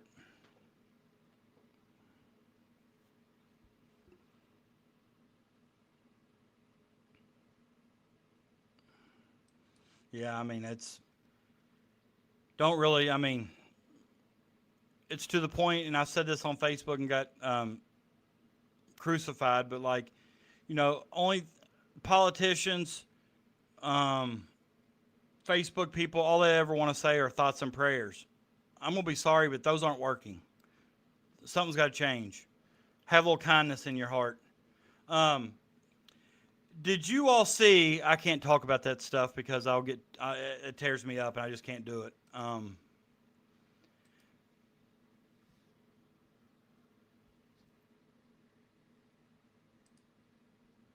But did you all see on Twitter today?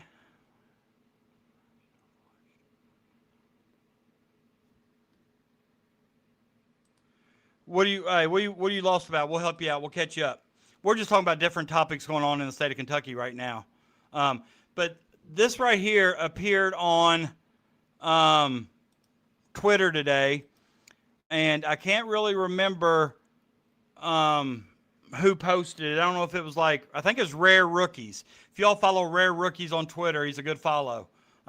If you don't, I'd go follow him. He does a really good job. And so with that being said, this is Jeff Kohler, who is Jackson Kohler's dad, who, to be quite honest, he's appeared on several different local podcasts in the last week or so. But I will say this. Some of these comments here kind of make me glad that we didn't get this kid just because he seems like to be another type of one of those dads. He says, Jeff Kohler was confident Kentucky would be interested in his son if he could gain eligibility for next season, but he said the family grew frustrated while following the news out of Lexington in recent weeks that suggested he would not be a top priority for Pope and his staff.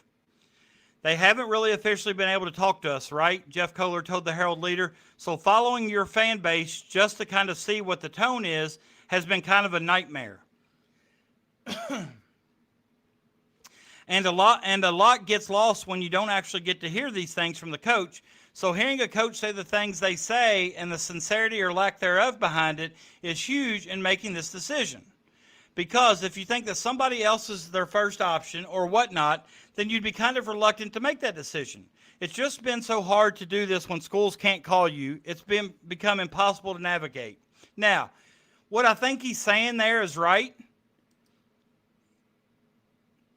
What I think he's saying there is 100% right. And what he's saying is he wasn't allowed to talk to the coaches, or the coaches weren't allowed to talk to him or his son. And so everything they got from Twitter and the fan base, which is kind of unfair.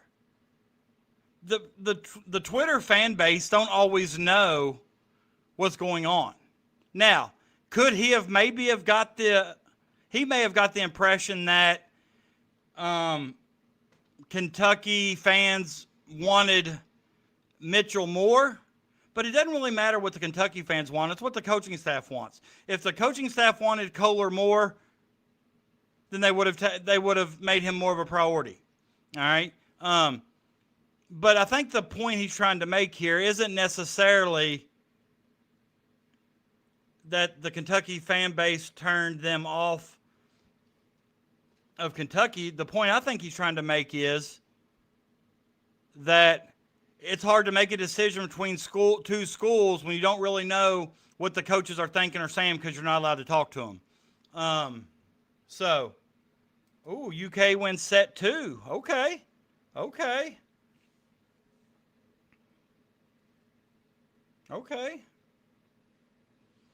I honestly didn't expect UK to sweep them, and they still might, but it's a possibility still. So I think I get Jeff Kohler's frustration, but I just didn't like the stuff. Grew frustrated by following the fan base. What's the fan base got to do with it?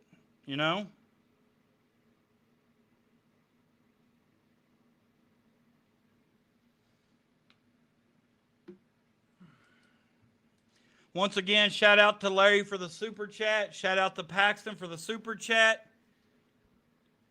I appreciate you guys.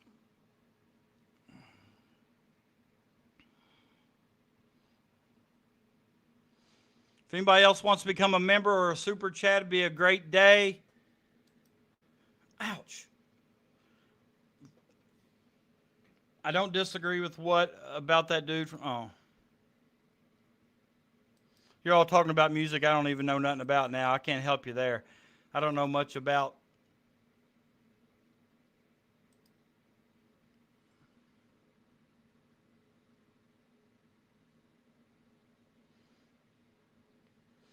All right. I'm not going to share my screen, but I'm going to read you this conversation currently happening right now on Twitter. A Kentucky fan who has almost 5,000 followers says, "Are we getting Mitchell?"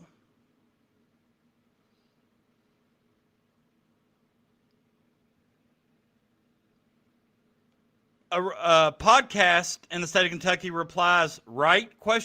Recruiting season has become pure misery for me." Another person is telling them both to chill. Then somebody says, "Probably not. Fire Pope."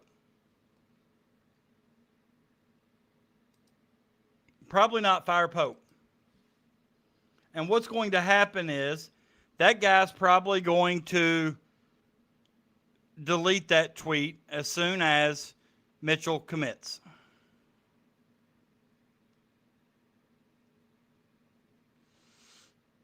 I think BYU made the most sense. I'm not going to lie. I do.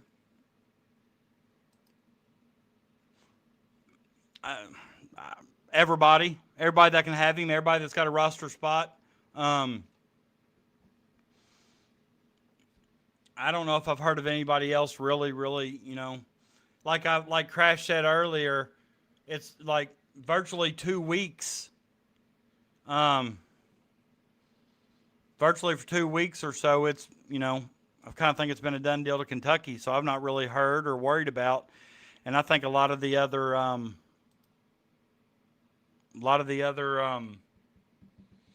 teams know that as well.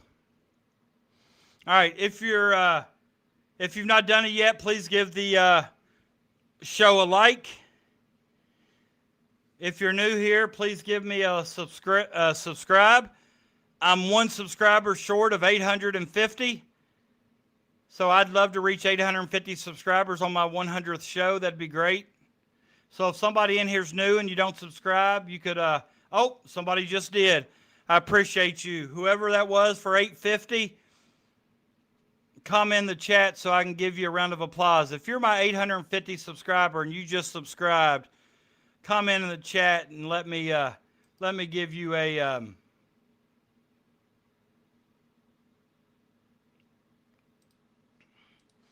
let me give you a round of applause.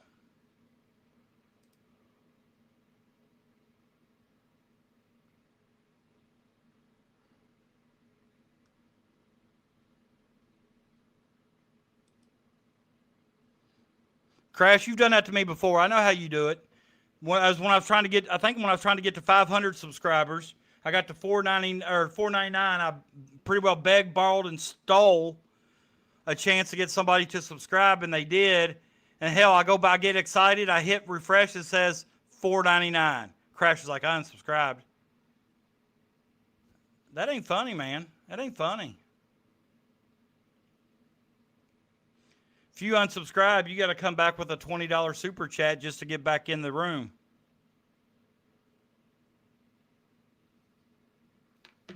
I'll ban you. Banned. B-A-N-D. I'll ban you. But man, if Kentucky Wildcat Keeper, if you're in here, it's good to have you back, brother. Good to have you back. 1K, it allows me to do a little bit more. Like I can give you more member emojis. I can do some other things with 1,000. But it's just more to me. It just means a lot to me that I never thought that I would get. Never thought I'd get 100. But I can tell you one of my next emojis is probably going to be Doug Fahrenheit. those of you that are just now getting in here, did you all hear Doug Fahrenheit call in a while ago? Boss man, this is Doug Fahrenheit, keeping it 100 for your 100. I've only been here for 2, but I plan to be around for the next 98. Congratulations, and stay hot. All right, Crash, it's not funny. It's not funny. Crash, not funny. You can go ahead and subscribe now. You can go ahead and do it now. No, it's not sacred. I know everybody said, somebody earlier said it sounded like Barack Obama. It's not. On this program that I use, I basically typed in middle-aged, sarcastic male, 70s style, and there was like 3 or 4 that came up, and that was the one I liked back. And that was the one I liked the most, I should say. So, it doesn't say Steve Harvey. Maybe they could have modeled it after Steve Harvey. Yeah, that's what somebody else said. I was a little bit upset that, I'm not gonna lie, I was a little bit upset that, that he wasn't able to show up on the show live tonight, but he's on a date. He's trying to find him a woman now that he's got a consistent job, he said. Yeah, that's what we hear too. Yeah, Steve Harvey. That's what everybody's saying, and it does. I admit, but Son of Seal, you the man. I appreciate you 100%. Somebody, hey, while you're all in here, follow suit. We got super chats 5 and 10. We got 5 new memberships. I would like the memberships to be gifted to people that actually watch the show, but that's not somebody we can.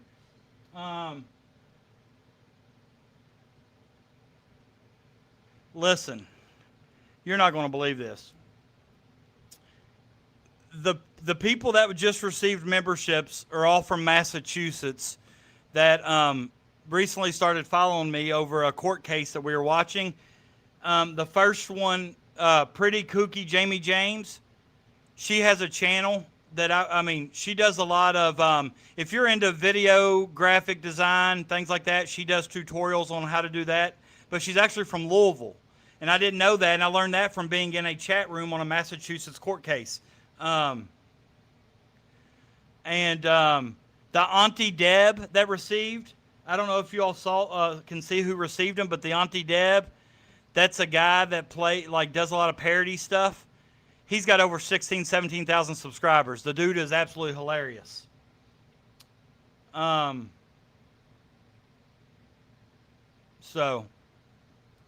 And actually, Massachusetts has a team in the Little League World Series, so I was talking to some of them about that. So, listen, Auntie Deb is absolutely Dirty Water Diva. She's actually from Massachusetts as well. A lot of these people I met in the free Karen Reed case.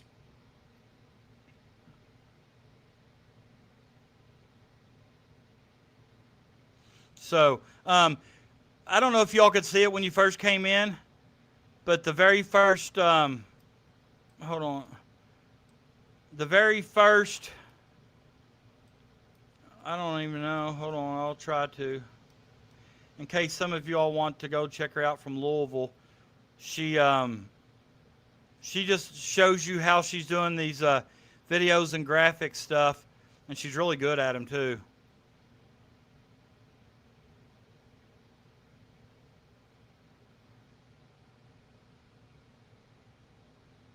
Yeah, UMass sucks. I agree. But this is her, pretty kooky Jamie James. She came in, she commented at 12:50 this afternoon and put up a lot of 100s for me in the chat. So, shout out to her.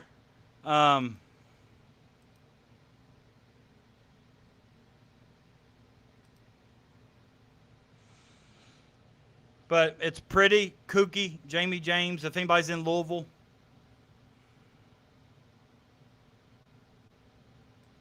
Dark. Hey. I gotta give you, hold on here a minute. I gotta give you your props.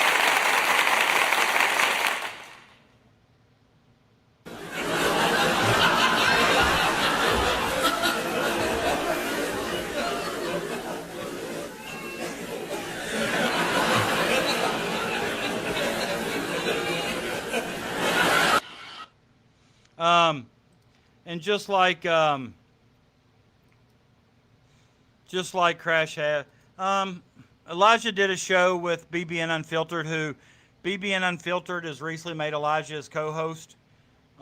He's going to join Austin and Coach for recruiting news and things.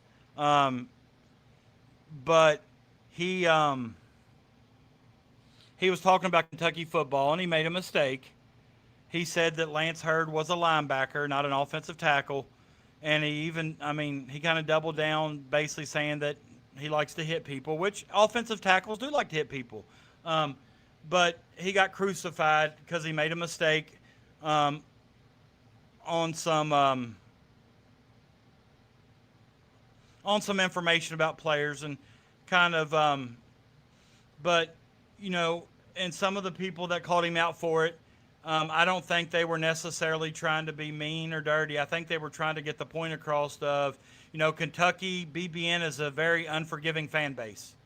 You make mistakes like that, they'll crucify you. And I think it was all done and, with the intent to help, and I think, there was just some beef that started. And I hope they work it out because I think both of the guys that are, they both run Kentucky podcasts. I think they both do a really good job. I support both shows. I will continue to support both shows. And that's what I'm saying. Not only give a pass, but, just get some grace. We're all not, oh, he is? I didn't know that. Austin was defending him. I didn't know he was in the doghouse with Austin. He is a basketball guy. But, this is a tough business. It wasn't too long ago that Crash told me on a Thursday that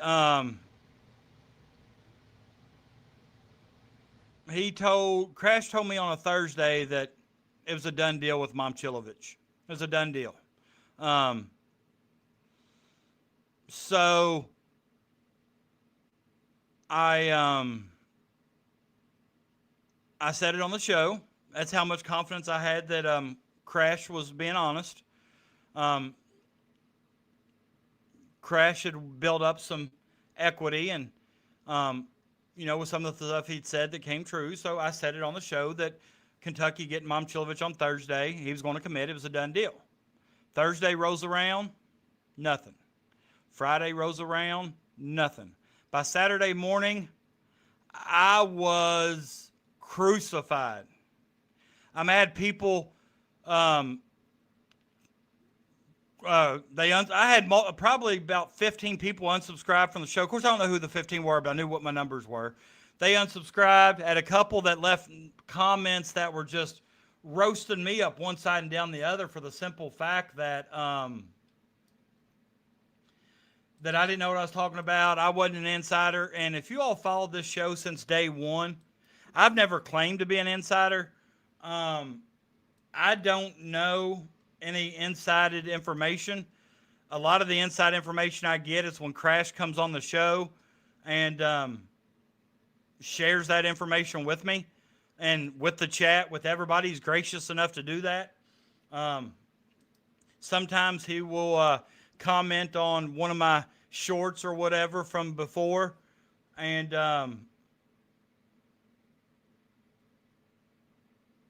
kind of like don't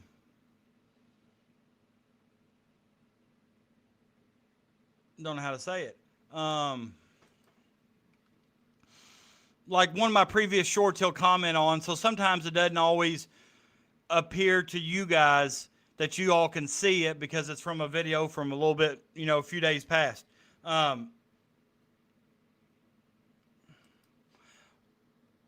will tell you this. When Crash tells me he's in, I'm in. Big Cat, thanks for coming by celebrating my 100th show with me. I appreciate you a lot. Thank you. Color wasn't a whiff. Yeah, I don't think color was a whiff because I think it's 100% put out there that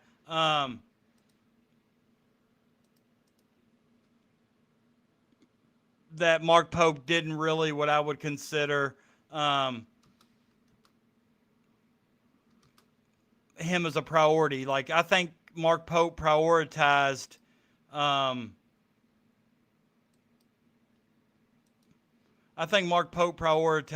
Mark Mitchell, because I think Pope, he's the coach. He knows what he's doing. I firmly believe that. Whether some of you all do or not, I firmly believe it, and I get behind him. But I will say this. Hold on here.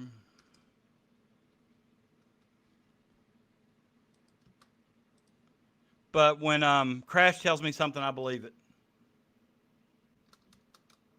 I don't think Peanut's still on here. He may be working. I'm not sure. But Peanut was starting to get a little credibility with me until he doubled down last show, guaranteeing Kohler to Kentucky. He guaranteed it. Guaranteed it.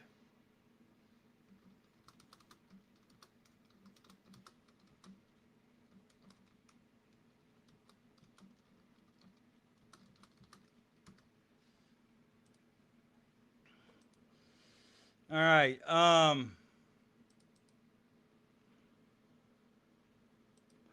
Yeah, I'm just telling you.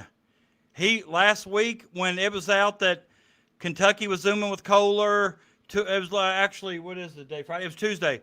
Kohler, blah blah blah, 2.5 hour Zoom, blah blah blah. He made the comment. This is exact. I told you all on the StayHot podcast, Kohler was Kentucky. He's always been Kentucky. Double down. But no, Crash is a good supporter of the show and me. I enjoy Crash. I get on him sometimes, but I really enjoy him. So sometimes I have to get on him, but it's a good question, Amy. A lot of stuff can be talked about in that 2.5 hours.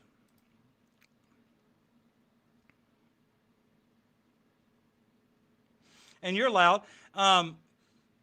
Elijah's been nice enough to come on this show, and I always tell everybody, no matter with who no matter who I bring on the show, even myself, even like Mark Maggard when he popped up in the chat one day and he came on, Brandon Ramsey or whatever. These guys are telling you what they think and know. I'm telling you what I've heard, think, or know. If you don't believe us, that's okay. I'm not going to be upset if you don't believe me. I'm not going to be upset. I don't have a direct line to Mark Pope. I don't have a direct line to Mo Williams. I don't really know. You know what I'm saying? I don't really know. I can just tell you what like. There's people that I trust, that I've followed for years that have been right. I trust them. So when they tweet out something, I remember it, and when multiple people start tweeting it out or whatever, then I'm like, okay, there might be some smoke behind this. Then I tend to believe it. No, I'm not. I see where somebody said they think Chris Adams is on. Actually, me and Chris have gotten along really well. I watch his show. I think he tunes into mine some. I'm going to tell you all the same thing I told you on day one. If you don't like the guy's show, don't watch it. If you don't like my show, don't watch it, But I don't think he's necessarily a Pope hater right now. But I don't think he's come around 100% to be a bandwagon guy either. Just from my conversations with him through direct message. When you're hot, you're hot. And when you're hot, you're not. Or when you're not, you're not. And Pope is hot. Travis, you know why? Because Pope stays hot. I told you all a long time ago that Pope watches the StayHot podcast. If we could just get everybody to share it on Twitter, and let's get 500 people in here talking Kentucky. Padula, you know who I am? I know who you are. Who are you talking about? Who do you know? Do you know me? Right. Well, let's hope not. Somebody made a comment. Of course, I'm a Kentucky fan, so I didn't retweet it or nothing. But somebody said that Mark Pope must have tried to kiss Kohler, and that's why he went to BYU. Pope tried to kiss him. Oh, okay. So They might have been playing chess online. Hey, two really good chess players, that game might take 2.5 hours. I agree. He ain't a nobody. Hey, stay hot. Hey, me man boy is that's Mark Maggard. He came on the show one night. He's in Venezuela, I believe. Is that what he told me? I would like to get him on the show again, but the time change.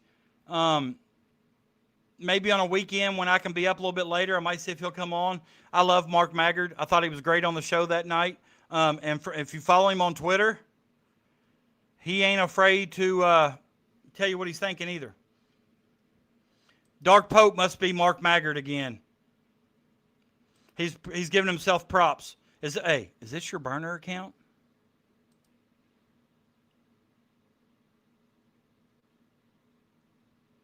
And hey, Icon, that's your opinion. You're allowed to have that. I'm okay with you having that opinion. But that doesn't mean I'm going to. You understand what I'm saying? We all like different things. And I can tell you this. In the world of podcast, the small guy don't have much of a chance. We've got to support each other every chance we get. Listen, I can watch a show and disagree with every bit of it. But it also gives me a new perspective. And I'm going to comment in the chat if I disagree about it. And hopefully we can have a comment or a conversation about it civilly.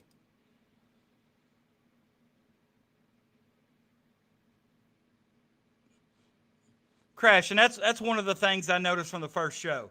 You didn't come on into my chat and start dropping tidbits here and there wherever, but no,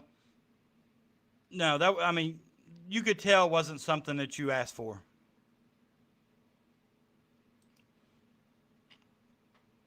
Be careful what you ask for. Hey, be careful what you ask for. Hey, what you going to do when those 40-inch pythons run wild on you, Dark Pope? I love that name, by the way. Josh, I want to know if Will Stein watches your show. He probably will during football season. Mark Pope's watching it right now because, he knows we're talking a lot of basketball. I do listen to him. He's coming on the show soon. And it's funny, Dark Pope. That night, when he joined the chat as Me Man Boy or whatever it is, it was absolutely nuts because he acted like everybody knew that was Mark Maggard. I had no idea. I used to think, like, man, this guy's in the know. This guy knows some stuff. But I had no idea who it was until he told me. Well, I can tell you this. I would be very disappointed if you're Matt Jones from the simple fact that I've reached out to Matt Jones several times. And I sent him the link to every show, and I tell him, just pop in for 10 minutes. Pop in. Just pop in. Because, I supported Matt Jones a lot at the restaurant, and I took him when I won a district championship. I took him, Ryan, Drew, and Shannon district championship shirts. I was going to bring a memorabilia to hang in the restaurant, but somebody else had already brought one, the same exact one I had.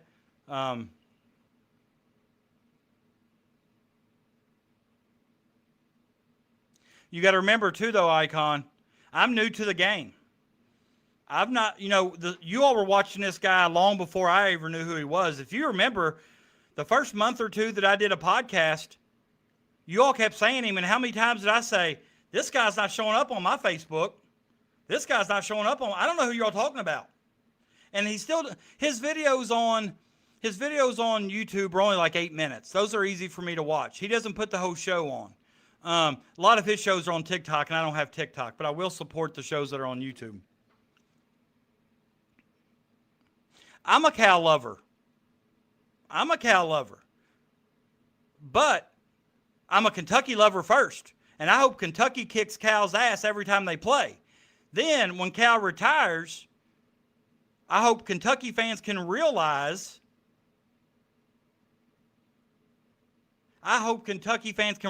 everything that Cal did for this program while he was here. We can put him in the rafters, give him a standing ovation, and we can go on. Kind of like how we've done with Patino. You know, everybody hated Patino, flipped us off in Rupp. And you all were quick to forgive him because he sent in a video endorsing Mark Pope. 25,000 people forgave Rick Pitino. So I think we shouldn't have any problem forgiving Cal. But while Cal's at Arkansas, we bust his ass. Well, he shouldn't look at me as competition. He's on ESPN, for heaven's sakes. If he looks at these little shows as competition, he ought to look at little people trying to keep the business and industry going that he could really help just by showing up. I'd let him pick the 2 questions I ask him. Listen, I know I'm about to break. Hey, that's going to be the first ever breaking news that I drop on StayHot podcast is, hey, Captain Crash's true identity.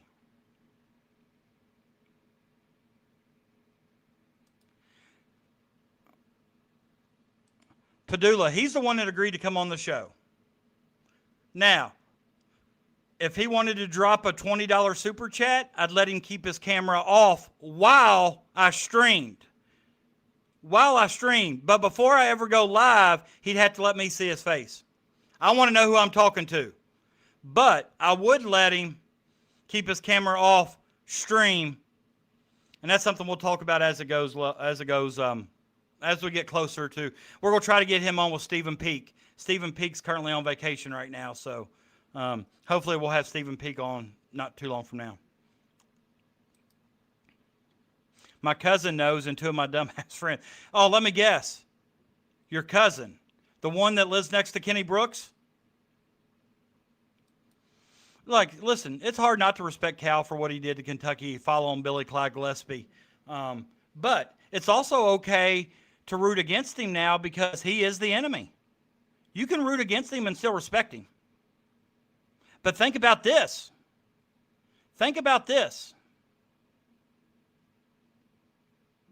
He saved us $44 million.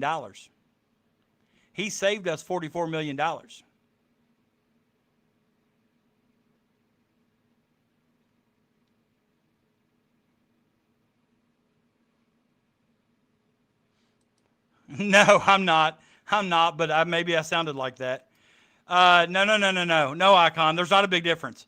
But he may have left for the NBA. But where'd he coach at? He coached at Louisville too. And while he was the Louisville coach, our biggest rival, he flipped off the fans. What do you mean they were wrong to boo him? He was in that arena as the opposing coach. What do you mean they were wrong to boo him? No, sir. No, sir. You're wrong. Anytime you're the opposing coach, you subject yourself to boos inside of the other team's home arena. I don't care who you are. I don't care if you're Pope John Paul IV. No, sir. I've asked Crash to give me his email address. I asked him to comment it on one of so I could converse through him email. The only way I got to contact him is if I comment on a YouTube video. He likes to be very mysterious. Let it rip, Tater Chip. I like that. Hey, I agree. Cal did give us 5 years of hell. But do you forget about the 10 years of joy he gave us?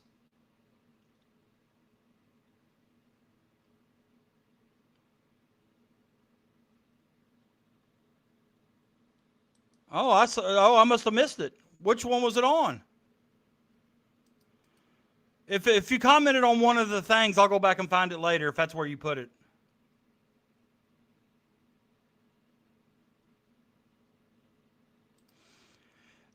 Okay.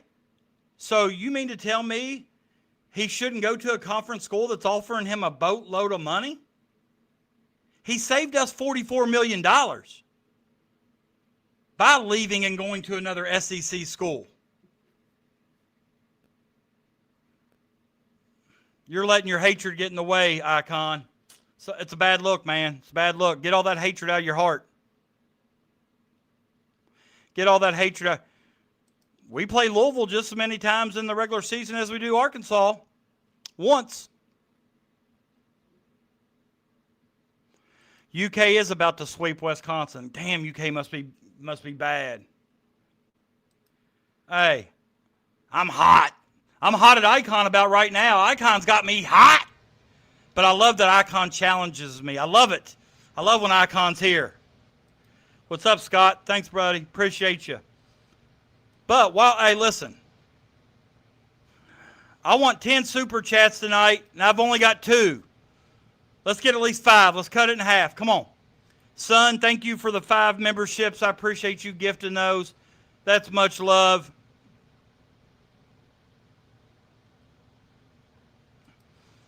Okay, you may know that he's reliable, but I mean, do you know like his real name and a face to his name? You my man. You my man. Listen, if you're in Louisville and you need your gutters cleaned, right here, Gutter Crew, look him up. Jake Cornett. I'm sure he'd even come to you in Tennessee. Indiana. You're only about 5 minutes from Louisville. I appreciate you, Gutter Crew. You the real man. Really, I appreciate you. Don't know what else to say.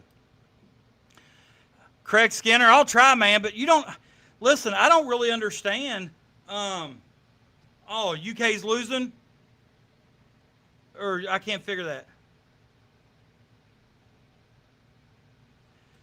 Listen, that's what I'm trying to... Icon, you know... Hold on.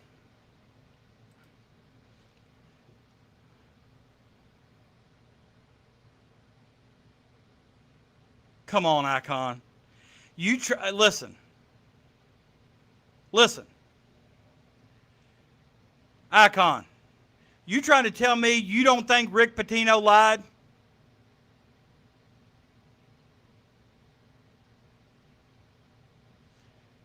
I was embarrassed for Rick Pitino when he flipped off the crowd. He ought to be embarrassed himself. And it's all right that you like Pitino better than Cal, and it's all right that you're letting your Cal hatred get in the way of respecting the man that brought us a national championship. That's okay. More Final Fours in his first 10 years than any other coach. This is the only thing Cal did wrong. Stayed too long. Jake, look up my man 502 Gutter Crew. Look him up. Get a quote. Get an estimate. Have him come out and check you out.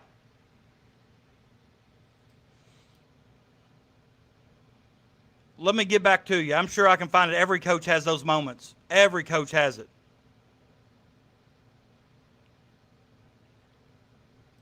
But here's the thing, though, Josh. I'm not 100% sure that he would have... I don't think he would have left 6 years ago. I think he would have took the buyout and cost us a tons of money. Him actually leaving now, would I've wished he would have left?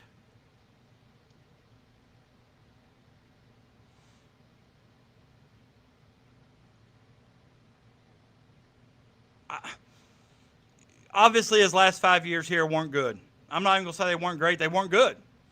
I would argue that a couple of those years weren't even mediocre by Kentucky standards. But he wouldn't have left on his own 6 years before he left. I mean, that buyout cost, he saved us $44 million. Listen, there's no facts you can say that can argue that. I can understand when the fan base says that we lost connection. And that's the one thing Matt Jones has stood by with Cal. The fan base and Cal brought a disconnect to the fan base. And I agree with that. I think there was. But I'll have to go back and look and see if Pitino raised millions and millions and millions of dollars for the state of Kentucky like Cal did through floods and tornadoes and earthquakes and all that. The one thing you can say about Cal is he's generous with his money. The one thing you can say about Cal is he's into changing kids' lives. And I'm telling you, that's where I think we did the most. The $44 million saved us a lot.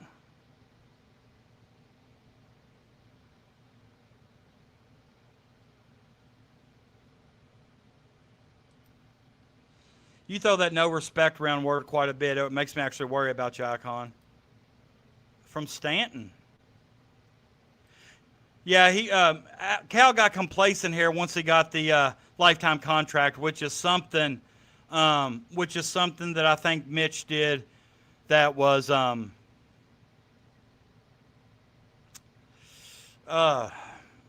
that's one thing that I did. I thought while Mitch was our athletic director, all the other sub programs got better. All the, volleyball, obviously, hell, they won a national championship. Our baseball team does better, or has done better. Our football team, growing up, I thought our football team was a laughing stock, and I never thought we would compete. We started competing. Our softball team struggled for a little bit, although they've had some good years. I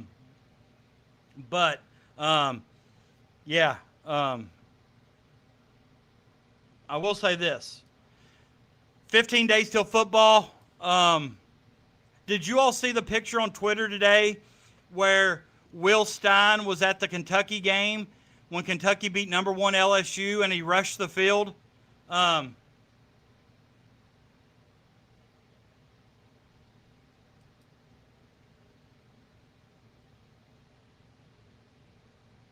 I'm glad Coach Krzyzewski never was an embarrassment to Duke. Man. I bet their fan base don't think he was an embarrassment after he lost to a 16 seed.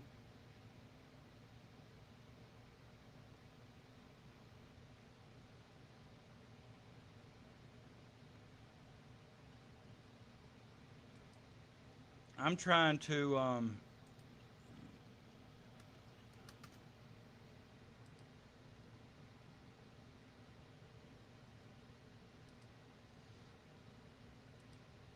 all right, I'm going to share my screen with you here. I don't know if you all saw this or not.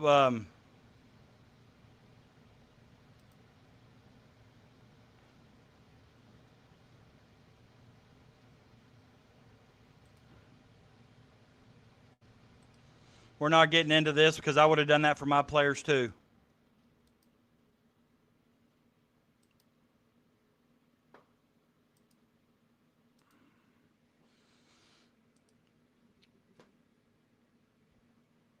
All right. I don't know if y'all saw this or not, but look at this right here. I don't know if y'all can see my mouse. I can never tell if y'all can see it or not, but on the down goes number 1 picture. Stein's in the striped polo shirt. And I don't know who he's with there, but look at a young Will Stein just storming the field after Kentucky beat number 1 LSU in 3 overtimes. October 13th, 2007. I think that's a cool picture. So when Will Stein says, it all started here, he can really mean that. He can really mean that.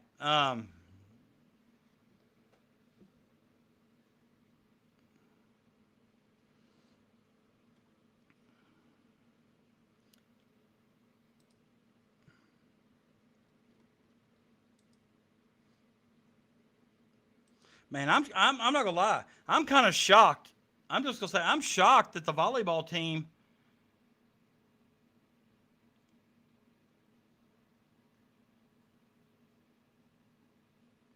I got to turn the chat off. I can't handle that stuff in the chat. But our volleyball team winning 3 in a row over number 6 Wisconsin. I can't do. Geez, Pete. That makes me think they're for real. Which, of course, they're number 3 in the country. I know they're for real, but number 3 shouldn't beat number 6 3 in a row unless number 3 is really, really good. And it seems to me that number 3 is really, really, really, really good.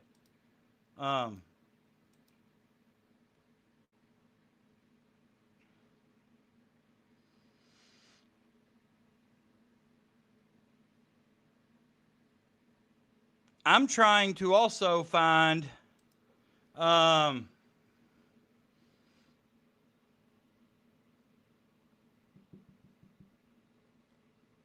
also trying to find some Kentucky high school football results for you all, but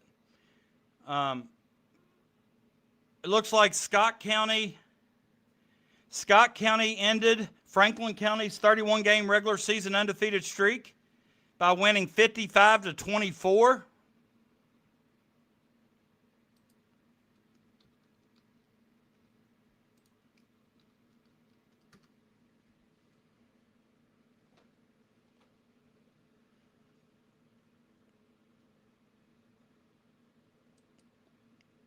Do not text us or comment at 3 o'clock when they're keeping you up.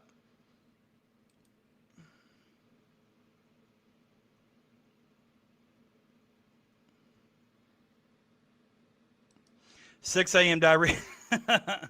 Hey, it's a good weight loss program. It's a good weight loss program. Well, I don't know if anybody does. I mean, I want all Kentucky sports to do well, just like you say. Obviously, basketball is going to be my top priority. That's what the sport I like the most, then probably football.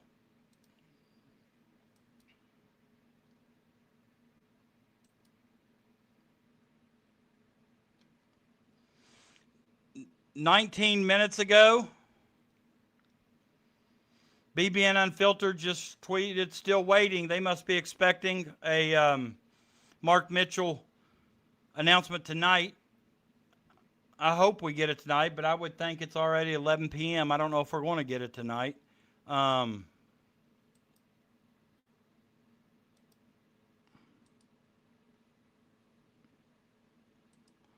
Shoot, man. Listen. The closest White Castle I have is about 35 minutes from me in Alexandria, which is northern Kentucky. It's in Campbell County. And now if I'm down there like this late and I'm coming back home and pass it, I'll stop and get a crave case for sure. But, man, you're all making me hungry. Well, he put a meme that says still waiting.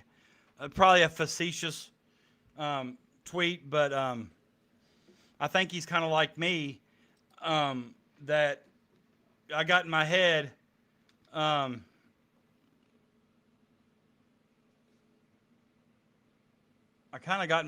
that it would be today because he said, but then I forget about the NIL, the contracts, and, it used to be at one point in time that it was just as easy as saying, I'm ready.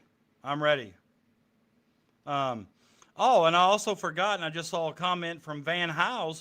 Of course, shout out to Van Howes for coming on the show last week. But Van just commented about Andrew Carr's sister. I didn't know she still played on the volleyball team.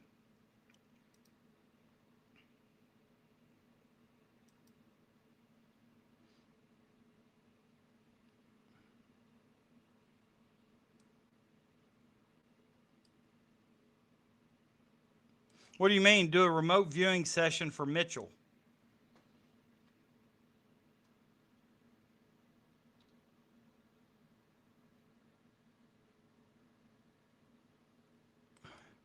Yeah, now listen, I don't know much about soccer. I did see they were on TV. I think the women were on TV one game that I watched.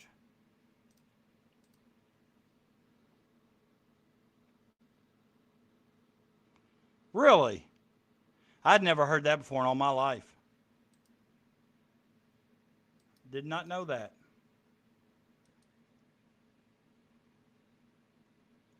Well, that's true. I mean, I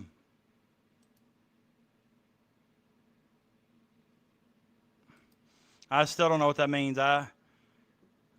Like Johnny Carson reading, like, what do you mean a viewing session for Mitchell? I don't understand what that means. Now, Wildcat of the Mountains, you're not heading to Lexington at this time of the night, surely.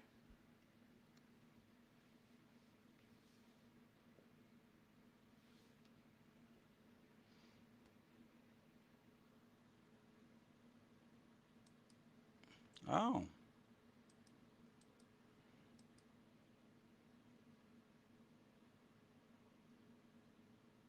It is kind of interesting. Yeah, Chris, it's called The Locker 411, I believe.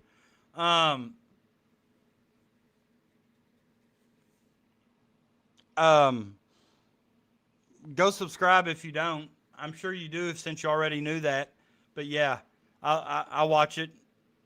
I get a lot of my football information from other football podcasts because I don't know a lot about it.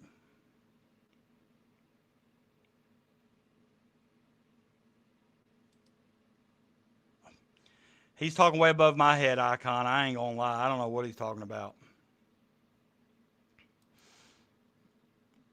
I'm kind of sheltered.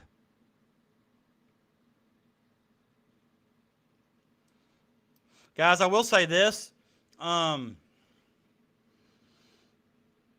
don't wear hats. Obviously, you probably can tell because of the well, I do have a permanent yarmulke back here that's kind of built in. But I will say this. If you're a hat wearer and you enjoy wearing hats and you like to wear hats, some of those new hats from State Line Company are sharp. That Power K, the white, black, and blue Power K, those are pretty nice. Where do you live now, Big Cat? Just something Jack Pilgrim told me. Seymour, Indiana. Yep.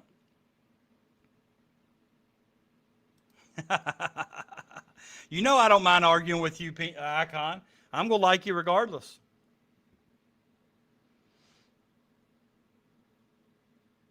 I don't... Hey, that's not a 5-head. Hell, that's a 6-head, son. I got a lot of brains up there. He can access the dark web without logging on to speak. He can see what Trump had for lunch or what PTKelsch crapped this morning. Oh. Okay. South Carolina.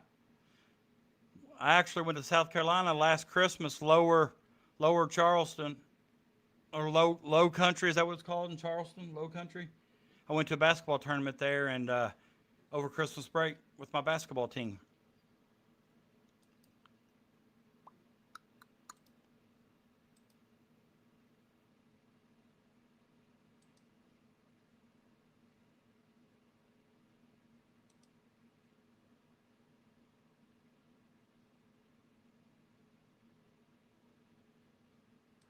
Peyton Peyton Manning, man, that guy was brilliant, wasn't he?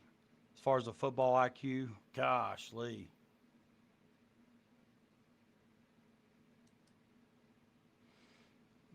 I'm in the upstate Greenville. I got you. Charleston was one of the most beautiful places I've ever been to.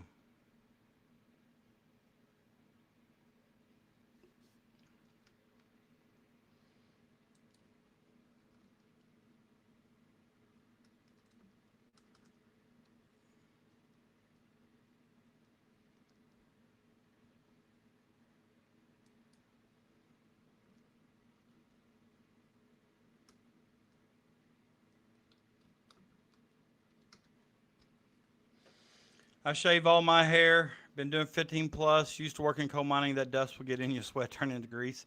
So I just started shaving it all to make bathing. Makes sense. Makes sense. Icon doesn't like some of us crash. Yeah, Icon, he probably don't like me some nights either, but we coexist. Rocky Road and Baby Ruth.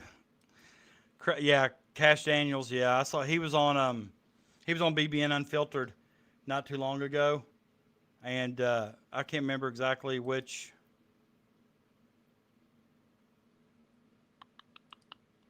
Can't remember what day it was, but I watched him on there for a minute.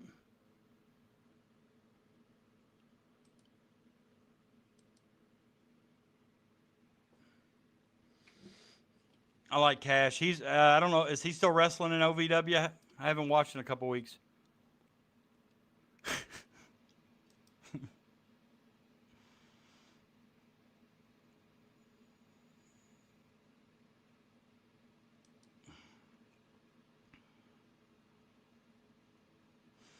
Yeah.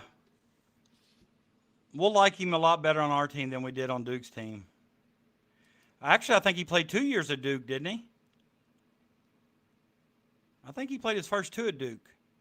I could be wrong. You could be right, Chris. I'm not sure.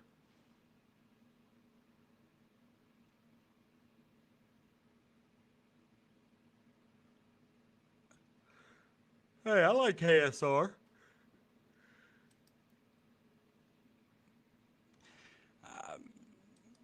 I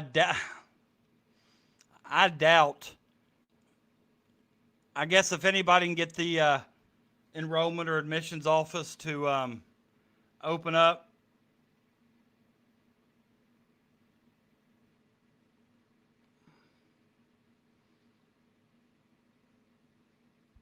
It would probably be Kentucky basketball or Mark Pope.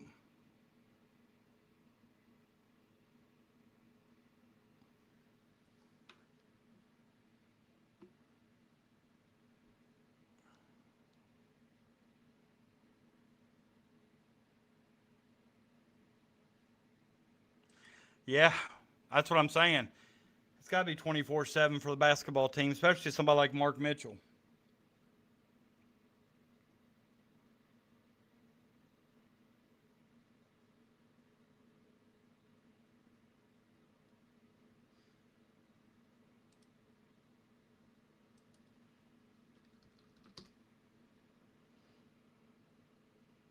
Last day of late enrollment is August 28th, according to Google. So I guess I got a week, plenty of time, plenty of time.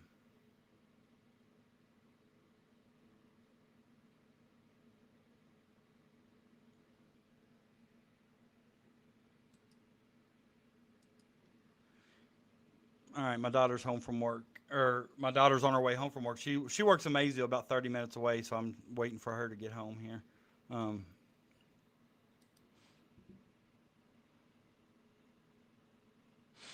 Right, I listen.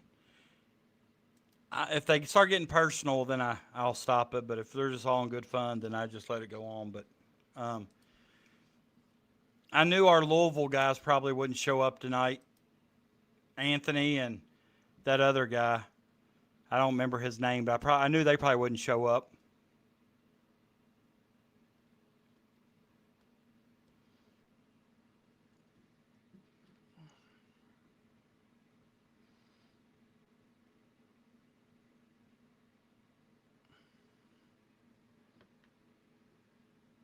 That's what I'm saying. At the end of the day, we're on the same team, Dark Pope. We're on the same team.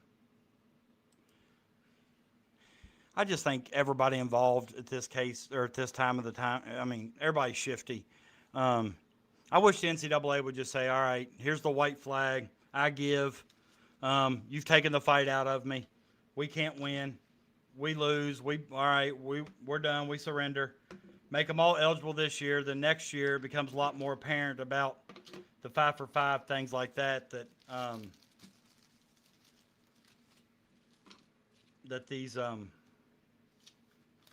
all the players are probably going to be eligible. So then it's not really a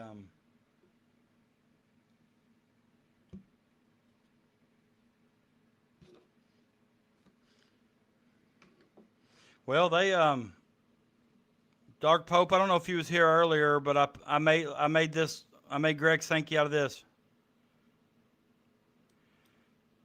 I was just talking to him about Austin, how it seems like whenever Kentucky's involved, the process takes a lot longer than everybody else. The one thing I said a lot earlier in the show was that Mitchell was going to win his injunction, get eligible, transfer immediately, then commit.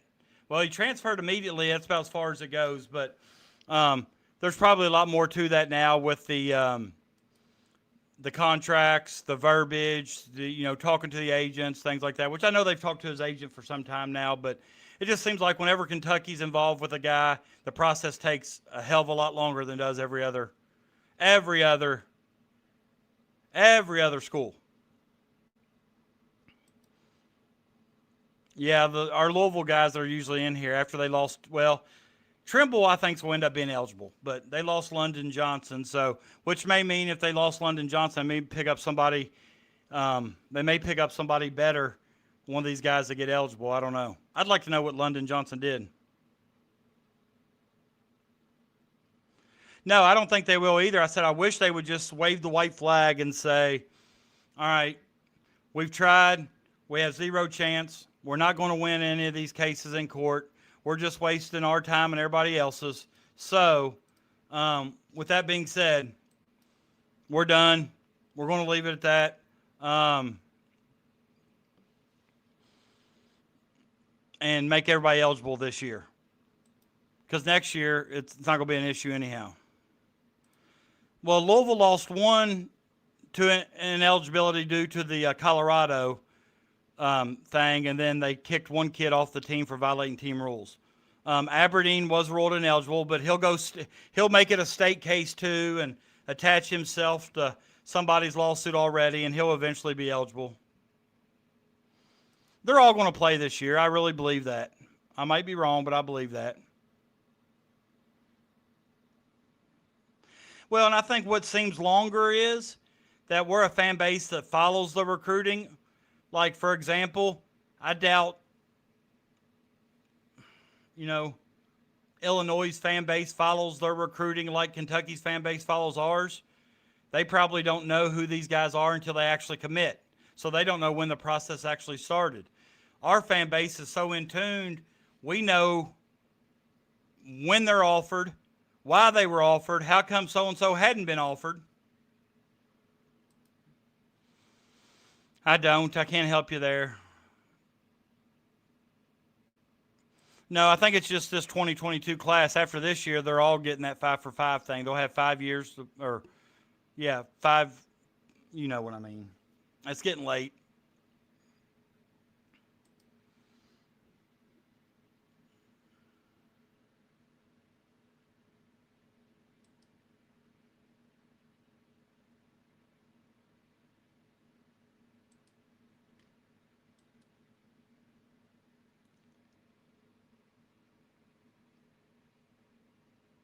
Anyone find it odd they cleared a roster spot today? I wouldn't be surprised if Louisville jumps in on Mitchell. I don't think they're going to jump in on Mitchell, or they may try, but I don't think it's going to matter. I think he's Kentucky. But I find it odd that maybe they created a roster spot and they may jump in on somebody else that they think might be better. But as Crash pointed out earlier, London Johnson played in the G League. It ain't like he's a scrub.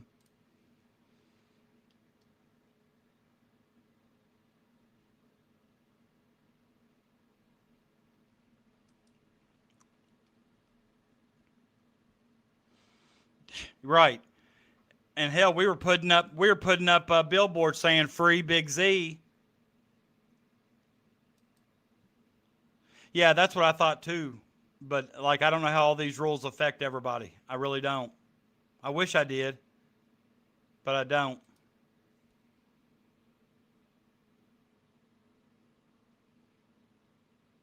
Yeah, technically they weren't allowed to. They weren't allowed to have any kind of conversation or contact. But I was trying to explain to him earlier, a lot of people have the misconception that do not contact tag means nobody's allowed to reach out to him. He already knows where he's going. When in all actuality, it means don't contact me, contact my agent. Or is what I've always been told. I hear you.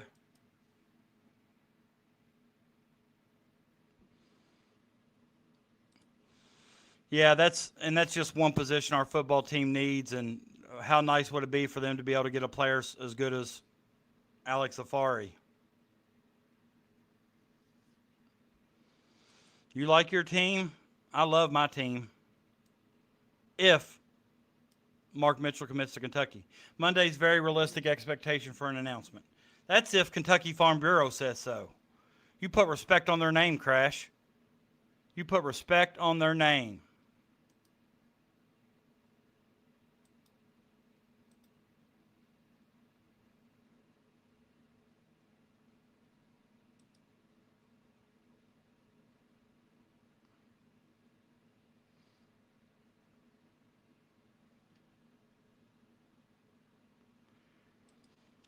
If we don't hear anything before Sunday, people, please don't forget. Oh, shit, they're going to be on Twitter. They're going to be on Twitter tweeting his mom, family, grandma, grandpa, tweeting everybody under the sun because he said it was going to happen quick.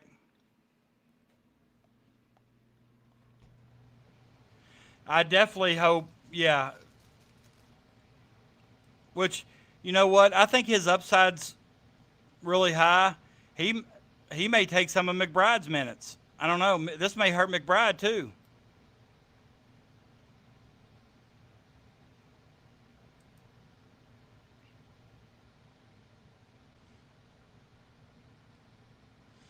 And if the NCAA ain't going to run things, it looks to me like Greg Sankey's trying. Stink, stank, stunk.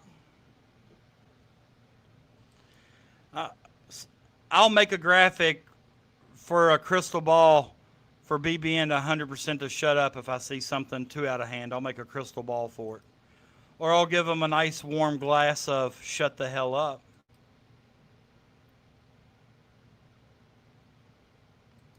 Man, his game in the open floor and in transition is stupid. I mean, like he takes flight.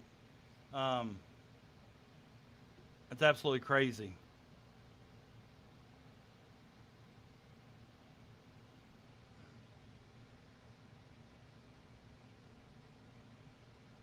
No, he hasn't. I think Keyshawn Hall he's waiting for see what Kentucky's doing.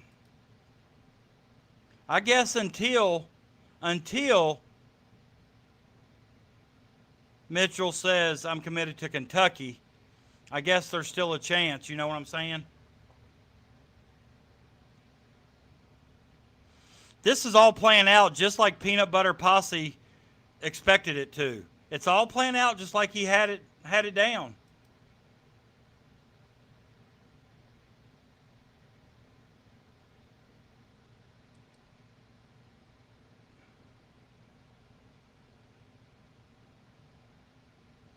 I can tell you, this is exactly how it's all been drawn up. It's all going to happen just like Peanut said it would happen. You know where he said it would happen? On the Stay Hot podcast.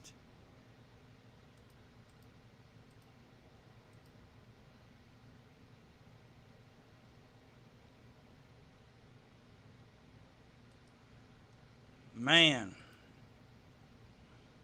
I might make that photo of Greg Sankey. That's what I was referring to. I might actually make that my background. That looks dead on him. And I mean, look at that nose.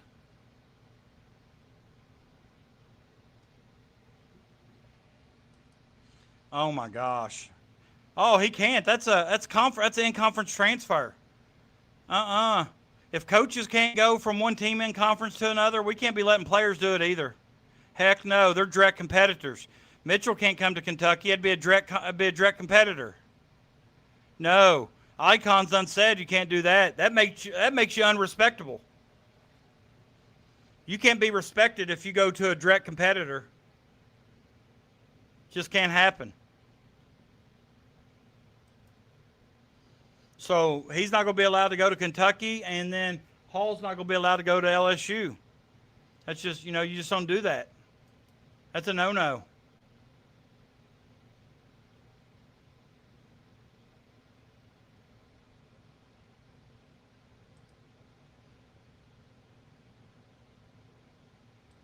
Yes, I agree. But that's all right though, Crash. He's not allowed to transfer in conference. That's a direct competitor, and you would just be, you wouldn't gain any respect that way.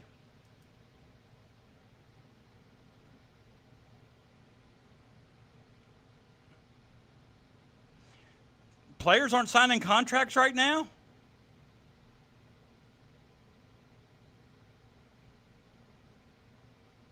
They're not signing contracts, Icon? This is damn free agency out here. When Hall goes to LSU, he's not signing a contract? When Hall came to Auburn, you don't think he signed a contract? That was his fourth team in 4 years.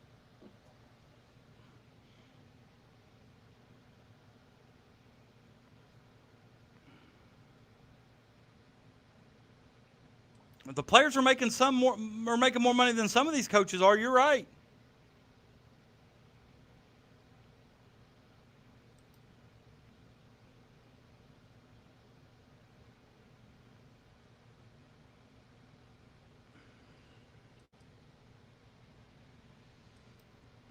You need to quit hating the player and hate the game. It seems to me like you want to make up the rules when they apply. They don't apply to everybody. They just only apply when Icon says they should.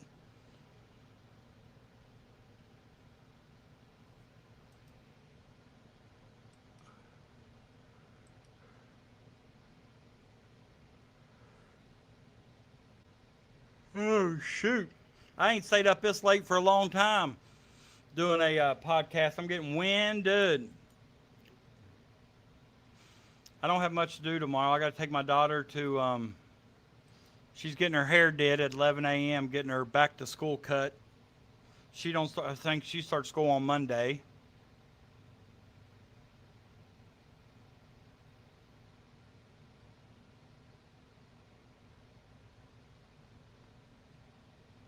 I don't know if it's I don't care. Don't know. I don't think it is. I think coaches, once they leave, they can go anywhere they want. If you were the coach of Kentucky and Arkansas offered you the money they offered Cal, you wouldn't think twice about it, let me tell you. And if you're going to say you would, you're a liar.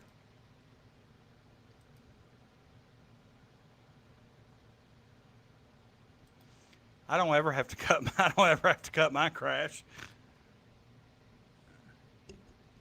Oh man, about to knock myself out with the mic. I might have a What'd you do on your podcast tonight? Well, I got a concussion.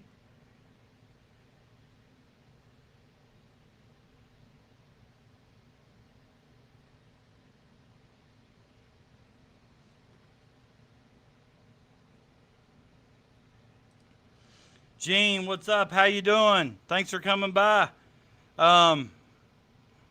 Yeah. Don't think we're going to be able to change anything. Whatever's going to happen is going to happen. So, Gene, Captain Crash ain't ever seen you around here.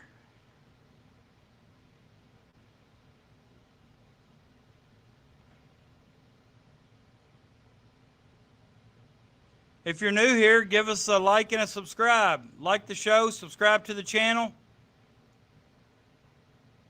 I'll listen to some of their stuff. Hey, I did it, Icon. I've done it, so you don't respect me. I've done it. I love the place and the players where I work. Spent a lot of time there. Got offered more money somewhere else that played the same team twice. A girl that scored 1,500, 1,700 points for me scored her 2,000th point against me. So I've done it. Well, I'm glad you're here, brother. Glad you're here. Thanks for coming by. Always welcome in this chat. You gotta be careful, though. There's some savages in there. Tonight? That was the other night, wasn't it? That's not tonight, is it? That was Dane Myers the other night. Tonight they were down 4-0, I think. Yeah. Dane Myers, who's made big defensive play after big defensive play, just dropped it. But the thing is, left fielder should have called him off. He ran a mile to get to that. Reds are terrible. Agree. Reds have been done. Agree. I agree. Stewart should be Rookie of the Year. He's got over 100 RBIs, doesn't he? I paid $20 a month for the first 2 months to watch every game they played. Then I canceled my $20 a month subscription. I ain't watched a game since.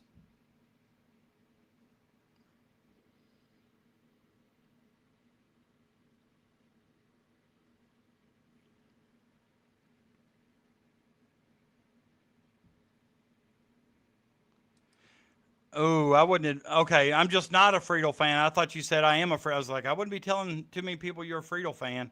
He did get a hit tonight. He's batting 157 or something. Oh, no, you've been hating them, down on them. Now they're actually winning, doing well.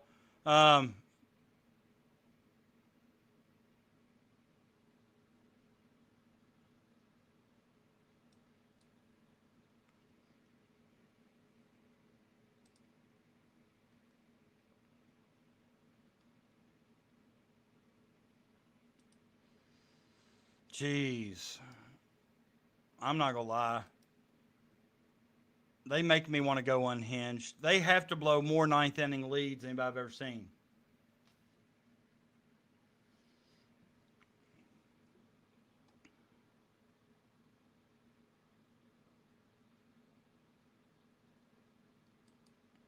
What's up, Sources Blue? Thanks for coming by. Good seeing you. Juicy J was now primary. He had so many people. I'd say he did. And I'd say those boys didn't say nothing.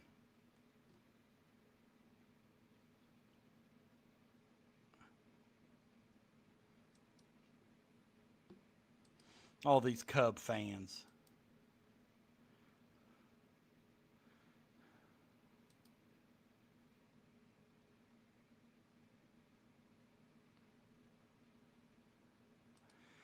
Not me.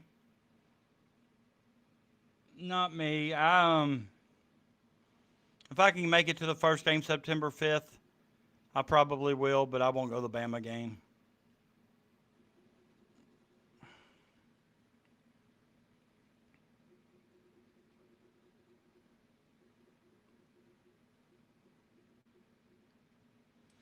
Yeah, I agree. Shame on you. Only thing worse than a Cubby fan is either a St. Louis Cardinal fan or a New York Yankee fan.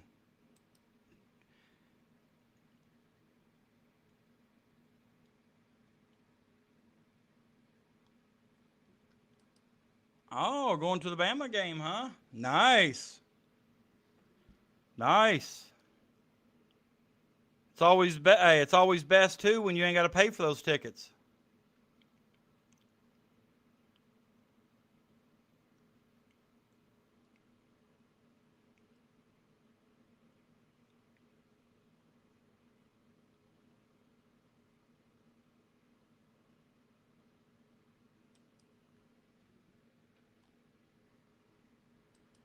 I hate that there's not a good scoreboard in Kentucky high school sports like Rye-Herds anymore. The one the KHSAA is using with Arbiter Live just isn't very user friendly. It's not very user friendly.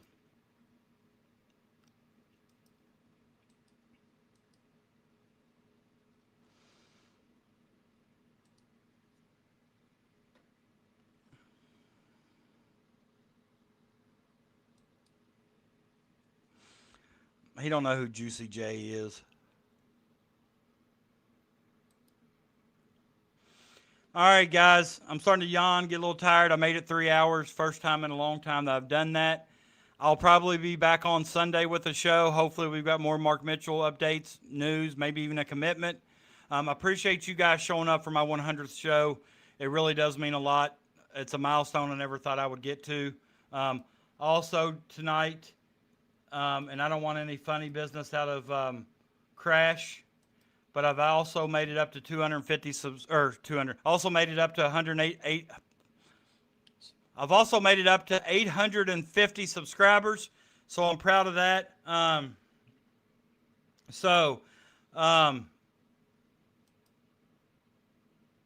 Wire to Wire. I've seen Wire to Wire, the story of the 1990 Cincinnati Reds. Jake, appreciate you always. Appreciate you and everybody else that show up every week in the chat. Thank you guys for stopping by tonight. Hopefully you all stop back on Sunday. Hopefully we got some more Mark Mitchell news, an update. Hopefully we got even a commitment. But until then, you stay humble, you stay hungry, but most importantly, you stay hot.